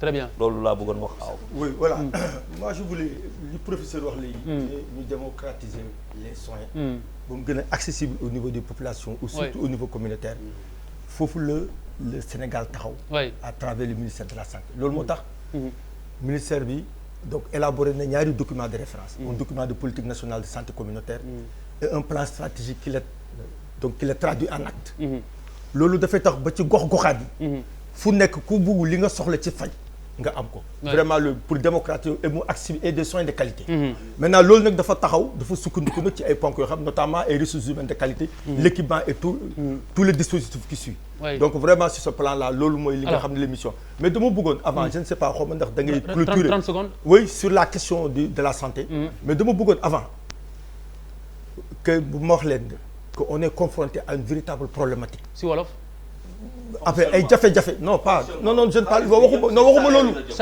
waxuma loolu li may wax mooy publicité bii yéen ngeen di def sur la médecine traditionnelle vous êtes en train d'exposer les Sénégalais askan wi à de graves dangers de santé publique nit ñaa ngi ñëw ku ñëw nekk ci seen plateau yi ñëw ne mun naa fay téeméeri feebar ak juróom fukk alors que c'est totalement faux. Très bien. loolu je crois que c'est une question d'intérêt national. Il m'a marché sur la langue. Voilà. Il nécessite aujourd'hui une autre attitude parce que du yoon. xam nga bi ma gisee ne yow yaay jiite cellule médecine traditionnelle dama ne woon dafa am lu ma dégg mu tiital ma. ma ne woon boo ñëwee dinaa la ko laaj. nga leeral Sénégalais yi. oui est-ce que en ce moment. oui ils sont en train de codifier la médecine traditionnelle est-ce que dafa am projet de loi bu nekk Assemblée nationale pour jéem ko codifier jéem ko yoonal. non waaw wala déet. non mais du noonu mais c'est pas une question fermée Khalifa. mais la question fermée suscite le débat. non justement le projet de loi existe. Ce matin le projet de loi ici mu ngi ci circuit bi. ce matin on a été auditionné par la Cour suprême. non le projet de loi bi am na. waaw tey rek maa ngi woon. maanaam yéen a ngi daganal li nga wax nii seeg nii. oui publicité yéen a ngi koy daganal. non pas daganal. ah ba non dañ koy arrêté. waaw parce que du yoon. taxawal rek non du lu ñu dagal. déjà il y a une loi sur la publicité. waaw la loi 83/20. que malheureusement la presse ne suit pas et ne respecte pas. benn ñaareel ba. boo xoolee ci le code de déontologie la loi portant exercice de la médecine. dañoo dàq totalement la publicité dans le domaine médical et sanitaire. et pourtant la presse ne suit pas. alors il y a tellement de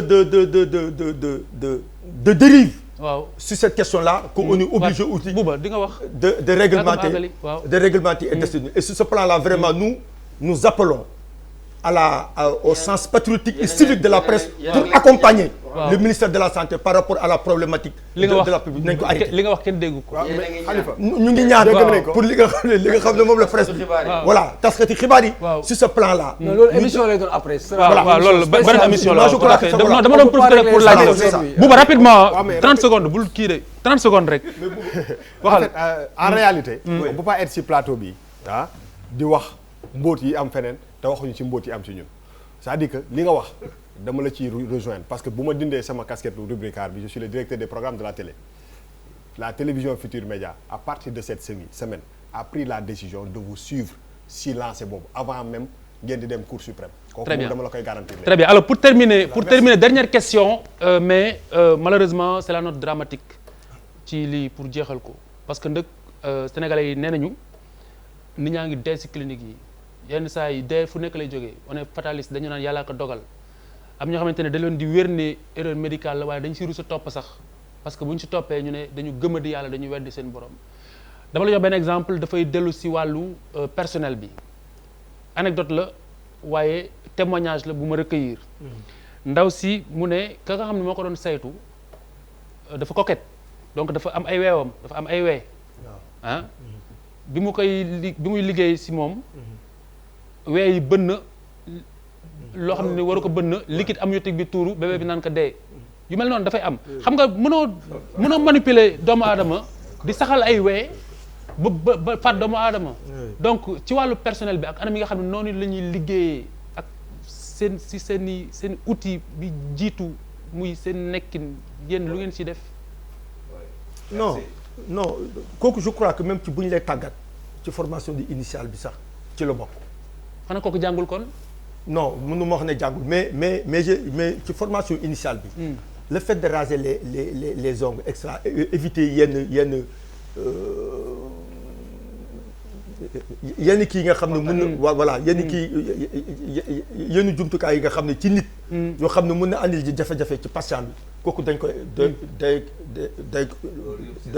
waaw non dañ koy arrêté donc maintenant li ñu mun mooy conscientiser leen donc jox leen les bonnes informations ba nga xam ne su malade bi ñëwee bu patient bi ñëwee dinañ am un comportement normal boo xam ne ba nga xam ne nañ ko mën a jël en charge ba moom du ci loru wala accompagner yi ko am duñ ci loru. comment. yat laa yóbbu hôpital est-ce que loolu. ah non tu ferais justice toi-même. te waaw parce que na dal sa kaw. na yem fa mu yem. boo yóbbee nit hôpital mais lu mu fay gis assez souvent c'est incroyable. oui. loolu xam te dëgg. c'est nous autres très bien Sénégalais kon aw ñu ngi lay gërëm di la sant. mais nga des ak ñun.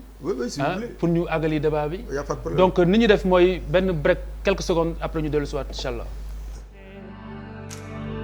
di riir ngir jàmbaar yi doon xeex te bal tàkkul di riir ngir ñi doon gàddaay ci yoon yu metti ak ngir képp koo xam ni soldaar nga bu tumuranke ci guddi gi.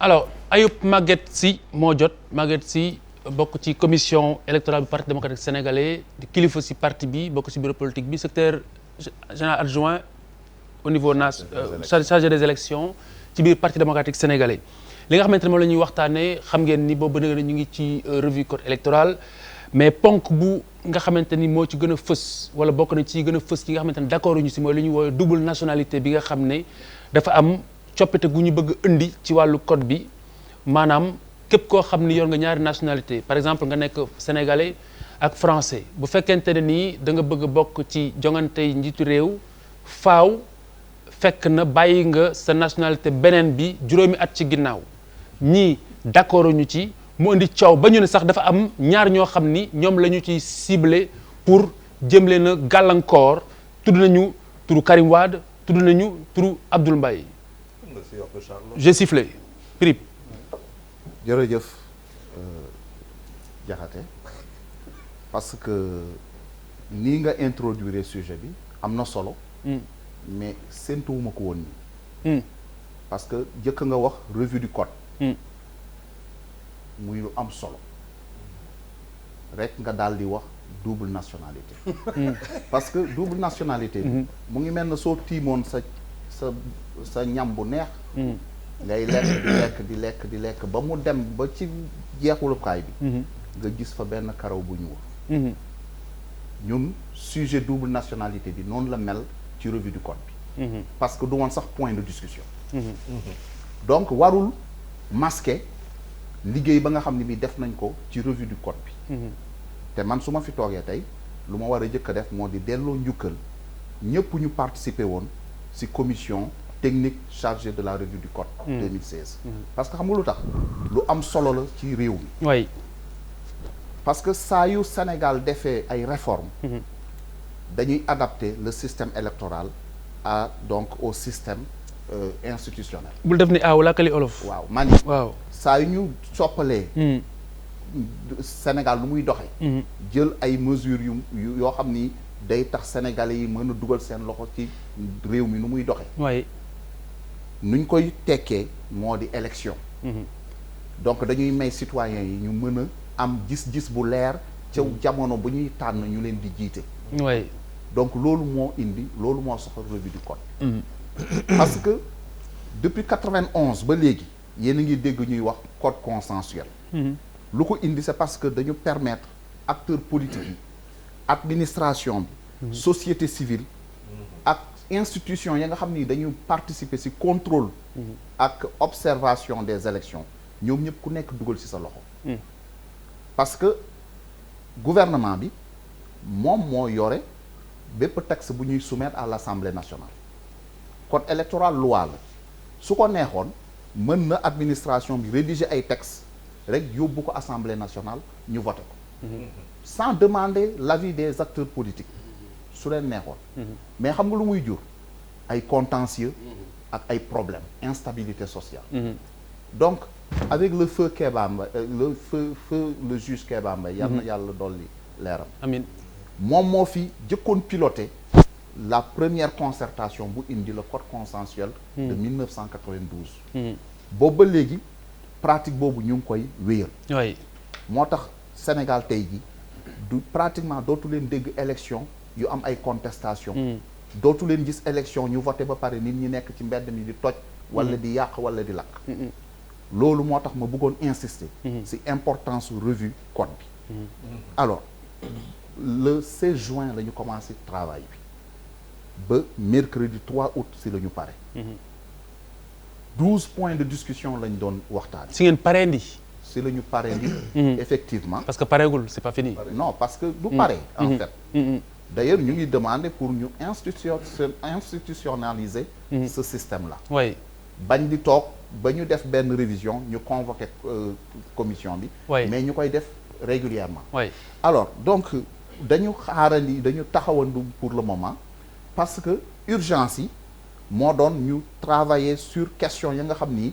dañuy porter ci consultation yu gën ñuy jege mooy référendum bii ñu jóge ñu waroon régler le problème des textes yuy régler référendum bi mais aussi ñu régler le problème des questions des élections législatives yu ñu jëm moo tax la question de la double nationalité bokkul woon ci point yi alors donc il y a des points mais comme un cheveu dans la soupe voilà alors donc moo tax suñu waxulee lu ñu fa waxtaanee nit ñi dañuy defe ni dañuy focaliser wu sur ce problème là bah déjà mais je dis déjà dama ni non dama ni durant toute la revue du code suñu waxulee lu ñu fa waxtaanee dañuy defe ni dañ fa toogoon di ko waxtaanee alors que la question de la nationalité kenn toogul ci revue bi waxtaane ko ba ñu ko proposé à la 15e réunion il y a eu 18 sessions à la 15e session si la ñu ko proposé le lendemain ba ñu dellu see à la 16e session ba ñuy ubbi dañu leen wax ni cette question est irrecevable maanaam kenn mënu ko fii jël waxtaane ko parce que très bien si nu commission bi doon doxee point yi arrêté woon nañ leen ba pare très bien voilà très bien mën nañ ko tey nii foofu ni nga ko posé noonu la mais li nga xamante ne moom la ñu war a gën a leeral mooy li tax surtout ñu taxaw ci point boobu noonu mooy c'est un point d'achoppement majeur dafa am solo même bu dee ñu ngi leen que même bu dee dafa leen dab parce que ñu ngi jëm ci échéance te dafa doon loo xamante ni xëy na yeneen yi mën na jur juboo mais bii xëy na ci clash la jëm wala moom la gën a niru loolu moo tax ñu koy waxtaanee pour mu leer. ñu koy waxtaanee fii. ñu koy waxtaanee fii. c'est lu ñu waxtaanewul ci code ba. dama ne. ci revue ba fii jàkkaarloo la lépp loo xamante ni njariñu Sénégal la lu koy jëm kanam wala lu koy delloo ginnaaw. dañu toog wax ko duñu si xaar kenn. loolu mooy njariñ li. tout à fait donc Papis si point boobu noonu. waaw ak niñ ko libalee. moom loi boobu ñu lànk. d'accord yow ban jàngat nga si njëkk a def. non c'est que dama bëgg d'abord ñu taxaw si loo xamante ni. loolu mooy dëgg bi te kay mënu ko fi dindi. c'est-à-dire que nous avons l'un des meilleurs codes au monde. ça il faut que ñu accepter ko et que xëy na mënoo wax ne da ngay figé aussi benn affaire tu as besoin d'évoluer d'avancer mais déjà le code tant comme il est déjà il n'est pas mauvais. moo tax doo fi dégg il a dit c'est extrêmement important ay bourrage des urnes ay way xam nga ñu ngi gëj a dégg problème yooyu depuis temps Diouf ak Wade. ay non élection yi jaaru yoon dañu mën sàcc voilà loolu ça n'existe plus au Sénégal. benn affaire mooy sur la question de nationalité boobu. c'est que man xaw ma dañ si yegg ou pas man en tant que Sénégalais dafa am benn problème bu ma am man benn problème sur cette question aujourd'hui bu fekkee dafa am ñuy ciblé ou pas un ancien premier ministre quelqu'un qui a été le premier ministre d'un pays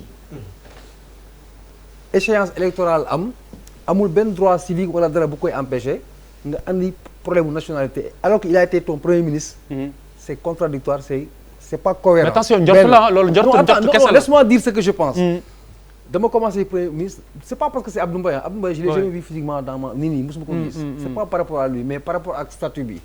Un pays c'est un pays, un gouvernement c'est un gouvernement. non li ma bëgg a préciser mooy njort la Papis. Khalifa laisse-moi terminer. man damay taxaw ci statut yi. ma glissé ñëw ba ci ministre un ministre de la République. Tu peux pas ne pas être sénégalais xam nga.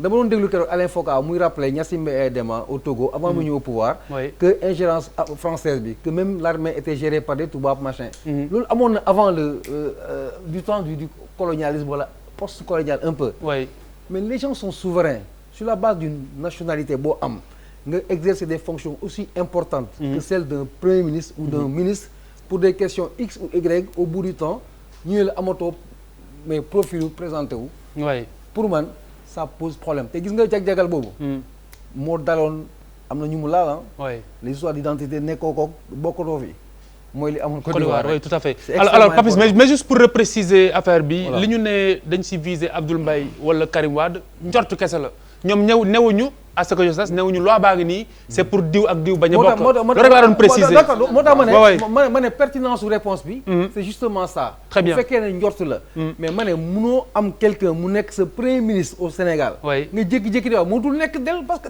te loi bi tëj ñu ko loolu laay wax ne ba tey kenn waxu ko donc si c'est le cas si c'est le cas kenn wax bu ko loolu lu ñu waxul bizarre quoi si c'est le cas Charles moi il y a des choses qui me font sourire et j'en ris triple waaw wala bii non du loolu loolu dafa am loo xamante ne suñu constitution réglé na ko d'ailleurs il faut quand même qu'on rappelle on a le peuple on a mis beaucoup d'argent ñu dem voter ji pour benn constitution am constitution bu bees war na nekk ci surtout gouvernement bi constitution bu fa nekk lu mu fay wax ak constitution bu bees bi bokkul déjà il faut se mettre à la page à jour réactualiser la première chose que je veux dire gouvernement nañu tegal suñu nouvelle constitution boo xamante ni bu ñu voté nañ ko teg ci suñu page gouvernement foofu le président n'est pas élu pour 7 ans mais pour 5 ans loolu mooy lu bees ñu teg ko fa ñëpp a gis ko dëkk noonu la disposition constitution moo ko wax munoo fi nekk président de la république ak ñaari nationalité pourquoi du siy ñëw pourquoi tey ñuy ñëw di dugal moi je suis tout à fait d'accord avec si ñuy ñëw di dugal si ay dispositions ñuy wax ay affaires 5 ans avant ça veut dire c'est tellement cavalier c'est-à-dire maintenant Sénégal il faut que ñu créer ay loo xamante ni régler nañ ko si benn constitution c'est des règles c'est pas le problème munoo fi nekk président de la République avec 2 nationalités tous les Sénégalais le savent donc maintenant voilà maintenant le code ñetti moo fa am moo xamante ne Sénégalais yëpp nañ si d'accord dialogue la lu ñuy waxtaanee la consensus lay mujjee consensus lay mujjee te si diggante bi confiance fa nekk bu fekkente ne ñett yi neewu fa amuñu code ak lu munti doon dañu passé am na fi 2 alternances sénégalais yi xam nañ très bien war bu jotee lu ñuy def très bien nañ ñu jox loo xamante ni suñu santé bi ñu régler ko suñu éducation bi ñu régler ko teg xaalis bi si recherche bi et que Sénégal dem kanam très bien professeur waaw il est jarul ñu ciy sori trop je crois que am na débat yoo xam ne Khalifa dañ ko war a sax épargner askan wi parce que ñaari nationalité la loi bi nee na nga wàññi benn nationalité rek pour mën a prévoir nationalité sénégalaise ba ngay dem ci affaire yi loolu mooy li fi nekk waaw li ñu bëgg a indi laaj mooy waxtaan dama ne waaw fa laa jëm dama lay wax ne Khalifa am na ay changements yoo xam ne boo koy def dañ lay xaw ma nu ko maanaam nit ñi duñ mën a rafet njort pourquoi parce que dafa mel ni fu amul benn problème yow nga ne am na problème bu fa créer problème boo xam ne kenn gisu ko ñaari nationalité lañ wax li fi nekk actuellement ñu ne na nga bàyyi benn bi pour te présenter sous ta seule nationalité sénégalaise mais Khalifa ana ban problème léegi lan moo fi waral ay aliénat ay camlangal pour que 5 ans auparavant 10 ans auparavant tu ne fais que obscurcir polluer le débat di tax nit ñi def la ay procès peut-être d'intention yoo xam ne fondamentalement yow amoo ko xëy na sax parce que interprétation rek lañ nekk benn aspect bu mu ciy gis mooy Khalifa on a même pas de mémoire du présent c'est-à-dire waaw dafa grave parce que boo seetloo gaañ yi dafa mel ni li nga xam ne fa la ñuy jaar lañ ko war a jàngat te mu ne fës mais mu ngi mel ni kenn du ko jàngat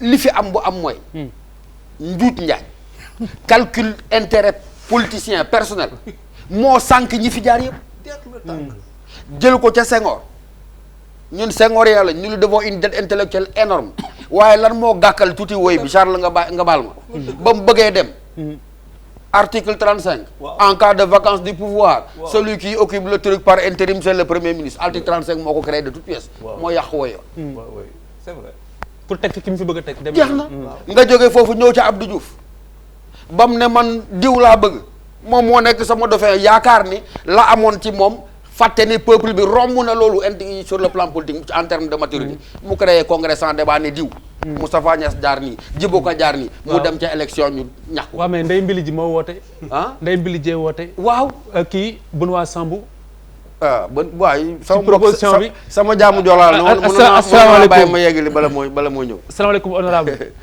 allo oui Sambou na nga def waaw maa ngi lay déglu du ma laaj dara dama naan la rek maa ngi lay déglu parce que boobu tey yaa ñuy seetaan maa ngi lay déglu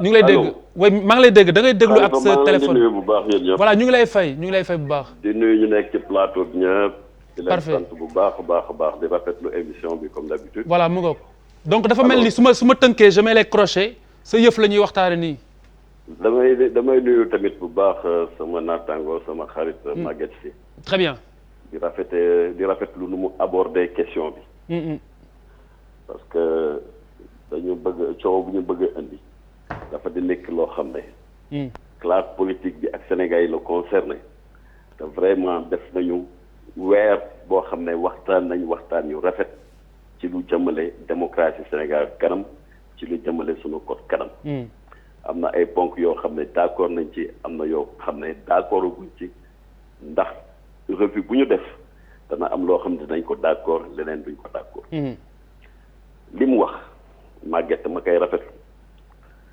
mooy indi dugal nañu point boo xam ne paree guñ ci wax ndaxte ci 12 points yi dañoo jàppoon ni bokkul woon ci calendrier bi ñun ñu proposé donc comme ñeneen nuñ ko proposé parce que 26 points dugal nañ ko ñu ne donc loolu nañ xaarandi ba bu ñu reprendre ñun en tout cas pour majorité ñu laaj ñu dugal ci lan la en fait te dama bëgg ñu def un débat serein parce que dégg nañ ci loo xam ne vraiment dañuy brouiller xel sénégalais article 28 de la constitution moo ne boo bëggee nekk président de la république da ngay am benn nationalité mooy nationalité sénégalaise article LO 114 du code électoral dellu ci loolu di ko encadrer mais comme dañu nekk ci revue foo xam ne parti politique yëpp fa la ñu toog mais fa la ñu war a waxtaanee lépp lu jëm ci suñu code électoral donc ba ñu indee article 28 indi article LO 114 kon question boobu du lu bees may fàttali ni Ablaye Wade moo dugal disposition boobu ci code bi ne ku bëgg a nekk président de la République da nga war a nekk exclusivement de nationalité sénégalaise. mais ça c'est réglé. non defal ndànk Khalifa. xam nga dama ci dégg lu bëri. maa ngi waaw si mu ñu lay déglu. maa ngi lay tekk rek di déglu nit ñi. acca. alors ñu ne am na fii ñu laam-laame ni président de la République Senghor xëy na nekk na fi président ba jeexal am double nationalité ñu laam-laame Abdoulaye Wade ci boppam nekk na fi président ba jeexal yor ñaari double nationalité may fàttali que moom ci boppam président Abdoulaye Wade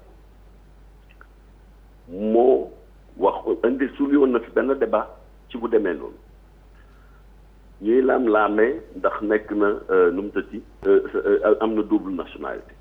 nga baal ma est-ce que on est en train juste de est-ce que li ngay def nii mooy est-ce que est-ce que vous êtes en train de justifier la loi wala da nga ñuy defal genèse. je ne justifie pas j'explique. waaw. j'explique. mais pour que les Sénégalais comprennent. parce que dafa di loo xam ne donc ñu dem directement au fait. quand les gens font des amalgames et des comparaisons. en wolof s'il vous plaît mais ñu dem si wax ji ñu wax wax ji comparaison ak Côte d'Ivoire rek ñu kenn xamul. oui mais monsieur Samb xam nga bari ñu temps trop dama lay ñaan rek ginnaaw bi ma rafetloo sa woote nga dem directement au fait. alors ñu ne. dañ ko bëgg a encadrer ñu ne ku bëgg a nekk président est-ce que mën nga toog ba xaar ba veyu élection nga ne man amoon naa yeneen nationalité renoncé naa ci yooyu nationalité. loolu la constitution bu wax. déglu ma waaw ñu ne mais loolu nañ ko gën a encadrer parce que loolu leerul parce que am na ñoo xam ne nekk nañ fi président ba jeexal ñuy lam-laamee ba léegi ñu ngi yor ñaari tur. d'accord mais attends mais vous n'êtes pas d'accord mais bàyyi ko ma expliquer. ñu jàpp ni. Sénégal quand même lenn lañu war a d'accord est-ce que ki war a jiite réew mi d'accord nañu mu yor ñaari nationalité wala war na mën a renoncer benn nationalité. très bien mu prouver ni que renoncer na ci nationalité boobu. très bien merci ñenn ñi ne sunu pôle. oui. ñenn ñi ne est-ce que mën nañ ko war nañ ko mën def 5 ans. parce que jàpp nañ ni quand même ku bëgg a jiite dëkk bi. nekk patriote mais war nga mën renoncer sa nationalité pendant un moment. oui parce que loolu oui après ñeneen ñi non nañ ko def 2 ans ñeneen ñi ne 1 an ñii naan sax nañ def ay dispositions transitoires. très bien donc loolu moo ko justifié. donc loolu moo ko indi donc. très bien mais loolu du lu bees du débat bu bees. très bien leer na. en 2011. oui mais c'est très clair ñu expliquer nii. On est obligé d'avancer dans le débat. Non, attends, merci beaucoup Sambou. Non, merci. Non, yéen ñëpp da ngeen réagir. xam nga li am solo li am solo non li mu wax nee ne. on comprend nee na dafay encadrer mais est-ce que si li mu wax nii. déglu subjectivité remporté wu ko. on parle français on parle wolof on n'est pas du demeuré. waaw ñu bàyyi si après mu réagir Charles après. il faut pas nous prendre pour si di nga wax waaw jërëjëf maa ngi. mais il faut qu'on aille directement au fait. mais je viens. waaw. xam ngeen aussi lu nekk dafa am parce que man je considère que jàkkaarloo day wax ak sénégalais yi. ah waaw loolu rek moo ñu fi dëj. suñu brûlé yenn étapes yi. parfois c'est le temps aussi. dina am ñoo xam ne ñi justement dañuy yóbbaale confusion ak amalgame yi. non loolu du fi am. alors maa ngi nuyu Benoît Sambou parce que nos rapports ont été très civilisés durant toute la revue du code. alhamdulilah. moo tax lii. ñu war ko waxtaane aussi. alors. quand depuis ñaari fan ñetti fan maa ngi dégg ñoom pour justifier seen démarche ñuy évoquer double nationalité président Abdoulaye Wade. ñoom ñooy créer amalgame pour noyer le poisson ñu bàyyi wax ji pour ñu wax beneen wax. mais wax ji en fait day traduire seen système de gouvernance système de gouvernance bi moo di à chaque situation notamment électorale dañuy jël ay dispositions pour éliminer des adversaires. Je rappelle, en 2014 revue du code 2014. nous avons eu dañu am ay coono yu rëy si ba ñuy définir les mairies de ville. nga baal ma dogguma la li nga wax mooy xam nga li nga wax mooy. maa ngi ñëw non ma baal ma rek il faut damay recadrer tuuti damay fàttali tuuti. xam nga affaire dafa war a leer waruñu fi jóg Sénégalais yi am ay confusion. en revanche on n'a pas toute la soirée. moo tax il faut ñu avancer wax ci wax ji. parce que boo waxee loolu mën naa la wax également ne xam nañu ne Abdoulaye Wade moo fi dugaloon exclusivité bi ça c'est vrai. mais donc moo tax ma bëgg ñu dem directement ci fête bi. parce que gis nga bu baa ngi di cëppi. waxal rek après ñu avancer. on peut pas laisser les gens aussi. mais laisse-le terminer. dugal nationalité exclusivement de nationalité sénégalaise. waaw cela ne veut pas dire que yow. en 5 ans avant. xamoo sax ndax tu seras investi candidat. wala xalaatoo nga nekk président. xamoo sax de 5 ans avant l'élection. xamuloo ndax di nga nekk élection candidat. très bien nga war a renoncer à ta nationalité. pour que nga nekk président alors que tu n'es même pas certain d'être investi par ton parti. constitution géré na ko ba pare. loolu c'est injuste. très bien merci. non dama bëgg a terminer mais il faut que ma préciser aussi quand même. je suis invité mais pas pour ñu taxañ ma. quand même mais surtout pas nga monopoliser parole bi quoi s'il vous plaît. may leen ma tuuti ma wax. ñu ngi lay may dëgg sànq de. dama ni la démarche des membres de l'APR. doxalin bi. waaw. c'est pour éliminer des adversaires waaw politiques. waaw damay citer les mairies de ville parce que bañ koy def. c'était uniquement pour éliminer des adversaires te gis nga. les citoyens ont eu le dernier mot parce que lu ñu foogoon ni daañ ko gagner. ci mairie de ville gagné wuñ ko. alors lii nag. waaw gis nga lii nous courons un danger. si ça persiste. et ñun le PDS nous allons résister. lii amul benn caaxaan amul benn masla bu ñu siy def. merci Bouba. waaw man personnellement. man je suis pas bëri na si ay positions yoo xam ne man d'accord ma si li fi gars yi wax. man la bon waa dëggoon sax de. voilà parce que en fait man en réalité. di nga ñëwaat léegi man sur le fond. am na lu Papis wax que ni nit mënu fi nekk ministre nekk fi premier ministre mais li ci nekk ci président de la république nekkul ci ministre nekkul ci premier ministre ça n'a absolument rien à voir pour man sérieusement nit waroo am jóg dem def parti politique ku fi def parti politique fii tu as des ambitions présidentielles il faut pas qu'on se voile la face là ku ko fi def rek am nga ambition présidentielle nga jóg dem def fi parti politique ak 2 nationalités man personnellement sama xel daf ciy tey parce que xam nga lu tax am na dëkk yu gën a Amérique moo ñu gën a mag boo fa juddoowul doo mun sa présenté wu boo fa juddoowul doo mun a présenté wu un président de la République n'est ni un premier ministre encore moins un président de l'Assemblée nationale yow yaay chef suprême des armées yow yaay incarné réew mi te boo jógee taal sa oto ànd ak sa ay kàngam ngeen dem déposer seen pour seen récépissé am parti am na préalable bu ñu demee ci PDS le PDS a investi Karim Wade comme seen prochain candidat aux élections présidentielles. À la veille de son jugement. mooy non mooy dégg nga waaw comme tu veux. dama ne la aujourd'hui nit foo laa d'accord mooy que xaar ba mu wóor la ni da ngay war a présenter wu. et si tu ne te présentes pas parce que am na loo xam ne boo si jógee pour def ko dafa am ay préalable. boo buggee jiite réew bëgg a ut parti politique nekkal Sénégalais d'abord il faut jouer loterie boobu la ñu war a bàyyi. kon d'accord kon da nga d'accord ak projet de loi bi yow. non déggoo non man waxuma je ne parle pas. quand je ne parle pas de délai. dama ne la. li ma wax dama ne la aujourd'hui képp koo xam ne yaa ngi jiite parti politique am ay ambition présidentielle la première chose à faire c'est de te démettre de ta nationalité beneen. pour man loolu mooy sama leer na donc Bouba li mu wax. un président de la République n'est pas un ministre ni un député. professeur mu wax booba. tu incarnes la nation. loolu moom c'est très clair. non li mu wax c'est d'accord naa ci sacralité bi. mais xam nga damay dellu si waat ba Benoît monsieur le ministre moom ma xaw a dagg dama wane ne nañu setal géopolitique bi. maanaam génn ci li nga xam ne ay considération crypto personnelle la. lii tax nit follow ku nekk xam na ne fi mu nekk nii ci réew mi lan la bilan ba ak jëf ya ngay jëf. maa ngi doon fàttaliku ñu fi jaar yëpp je crois ci Senghor laa commencé woon yegg si ci Abdou Diouf. ne Abdou Diouf la ko ñàkkaloo élection en 2000 ku nekk xam na ne dafa def congrès ca biir partem daal di ne diw moom laa bëgg mu toftal ko. pangame fa newoon ku ci nekk mabbu 2000 ñëw mu ñàkk ko kii nga xam ne moo fi jógee di maître Ablaye Wade boo ko seetloo ay loi taillées sur mesure la woon lu ñu doon wax xaw ma 25 car bloquant xaw ma nangam kon ñii nga xam ne dañoo nekk ci seen politique bi dama ne amuñ sax mémoire du présent maanaam yooyu dañ ko war a jàngat xam ne fi mu nekk nii du ay toilettage constitutionnel du ay dabu daaxee ñoom ñooy tax nga polwaat lii tax nga folwaat mooy nga am en vue l'intérêt des populations liggéey am bilan boo xam ne mooy militer en ta faveur loolu mooy nekk un signe de maturité démocratique. professeur ça veut dire waaw ça veut dire que encore une fois démocratie ba ñuy wax Khalifa j'insiste encore une fois culture la da nga koy boole mu nekk ci yow nekkul lu ñuy yàbbi ci làmmiñ rek bu fekkee loolu newul ci yow nga di ko dund day am toujours défense daf koy niiroo Papis wax pour préciser que ne man defuma ay comparaison par rapport Côte d'Ivoire ak Sénégal dama développer ma joxe ay cas éventuels qui sont issus de ces questions de nationalité. Parce que tu es un journaliste, tu analyses. Vous justifiez sa analyse. Non, c'est pour voir ne defuma comparaison entre le Sénégal et la Côte d'Ivoire.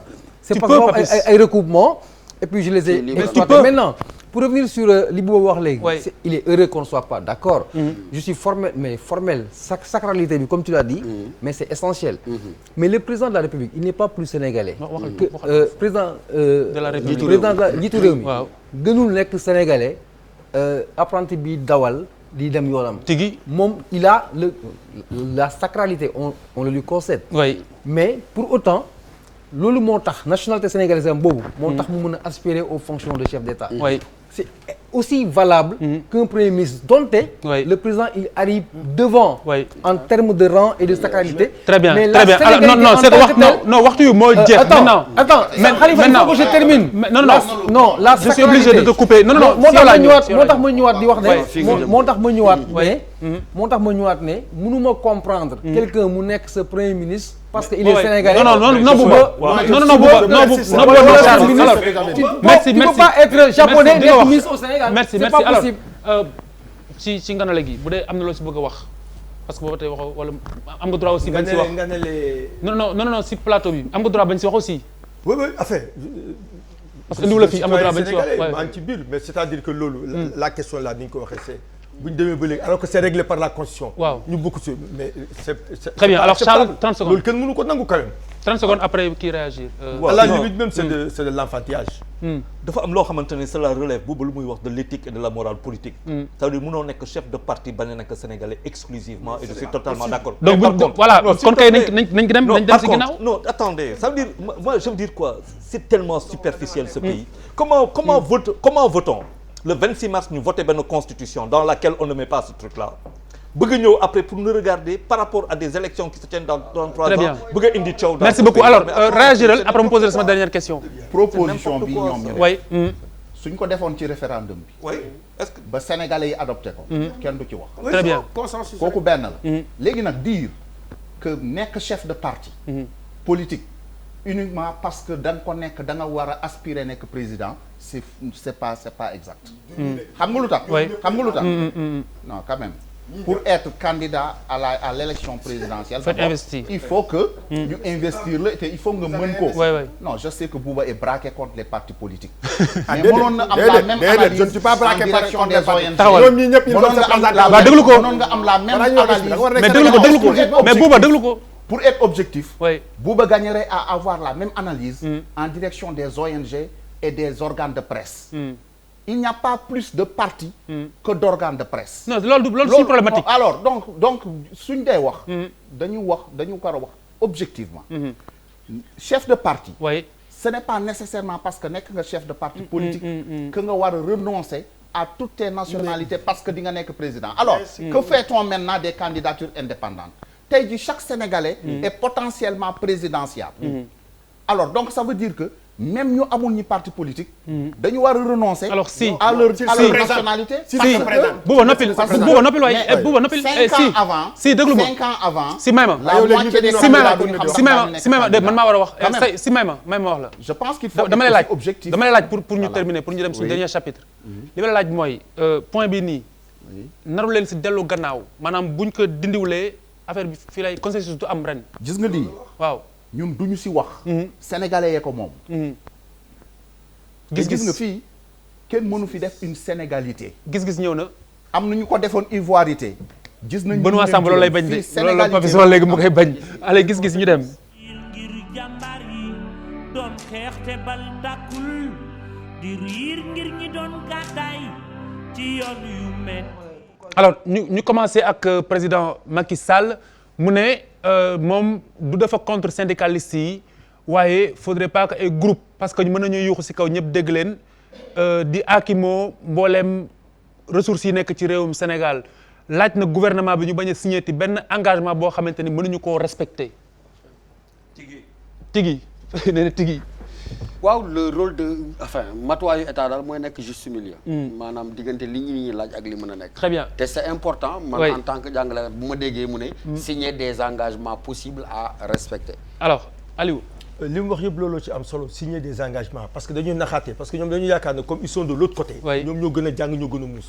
alors il faut ñuy wax nit ñi li nga xam ne moom lañ. moo mën a am oui Bouba. Bapis. Il y a que lui qui peut régler ce problème. alors si. Wow. Sur le consommé essentiel des ressources du pays, je pense que c'est sa clientèle politique qui le fait. Mais d'accord, demander au gouvernement de ne signer que des engagements possibles à respecter. D'accord, très bien. Quant à nos ressources, na xool ñeneen ñu koy consommer du syndicaliste yi. Très bien. Alors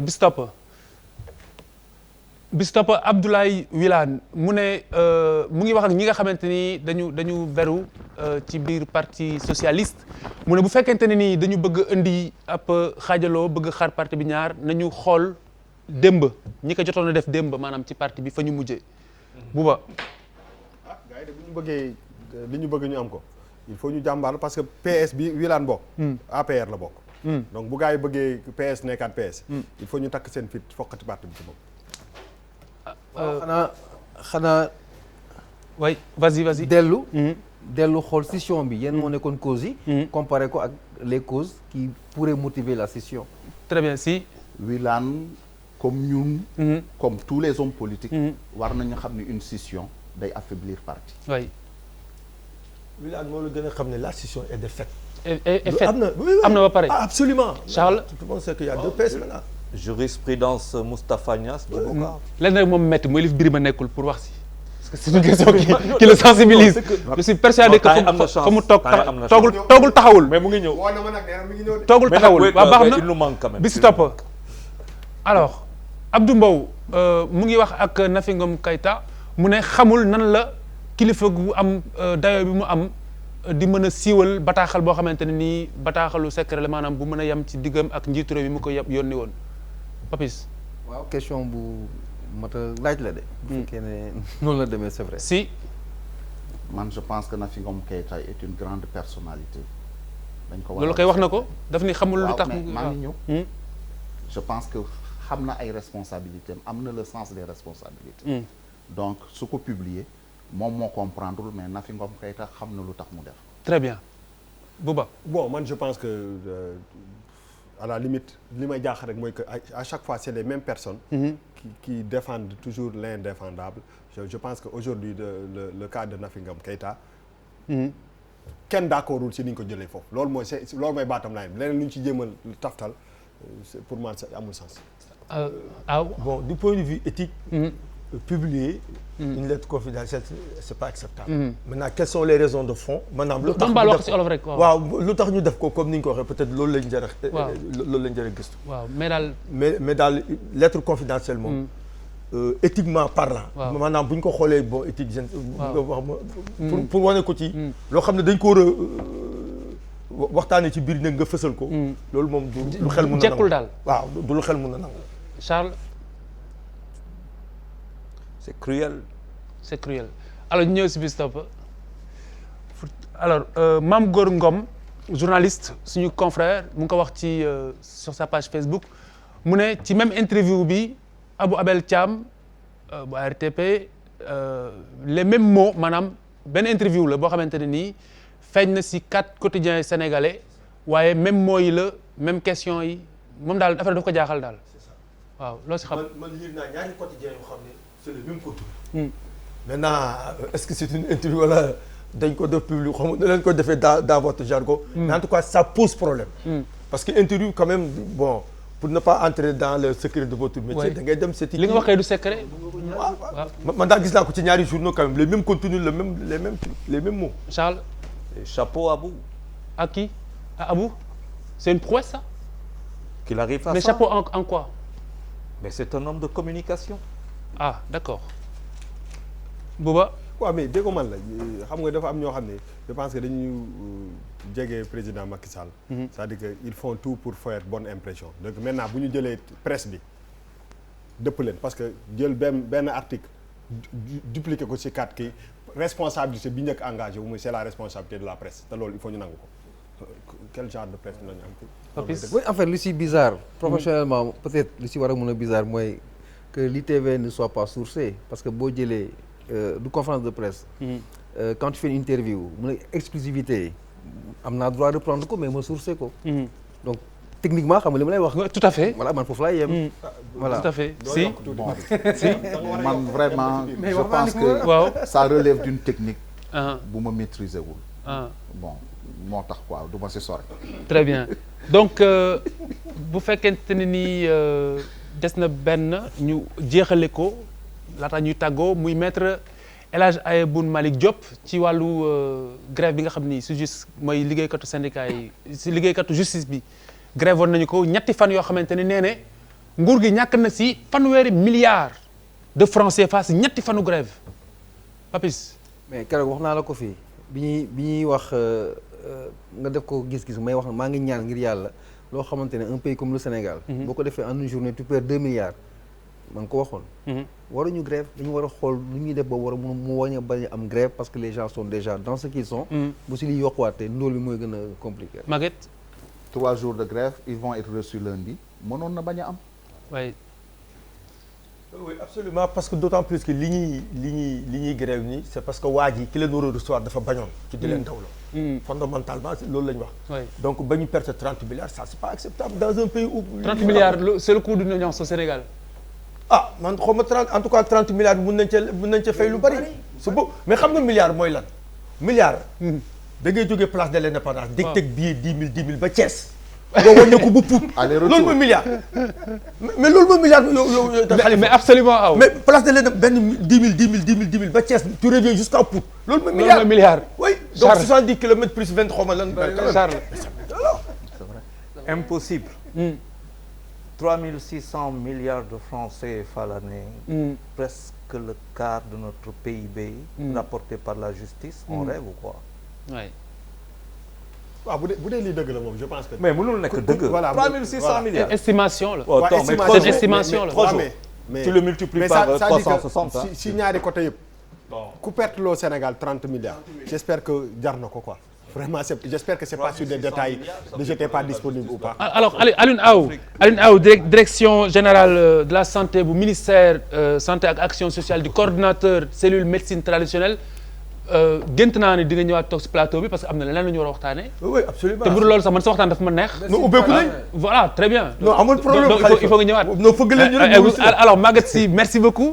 yow tamit xam naa di nga ñëwaat parce que tey benn point la ñu waxtaanee mooy double nationalité bi. te nee nga du ngeen dellu gannaaw si loolu.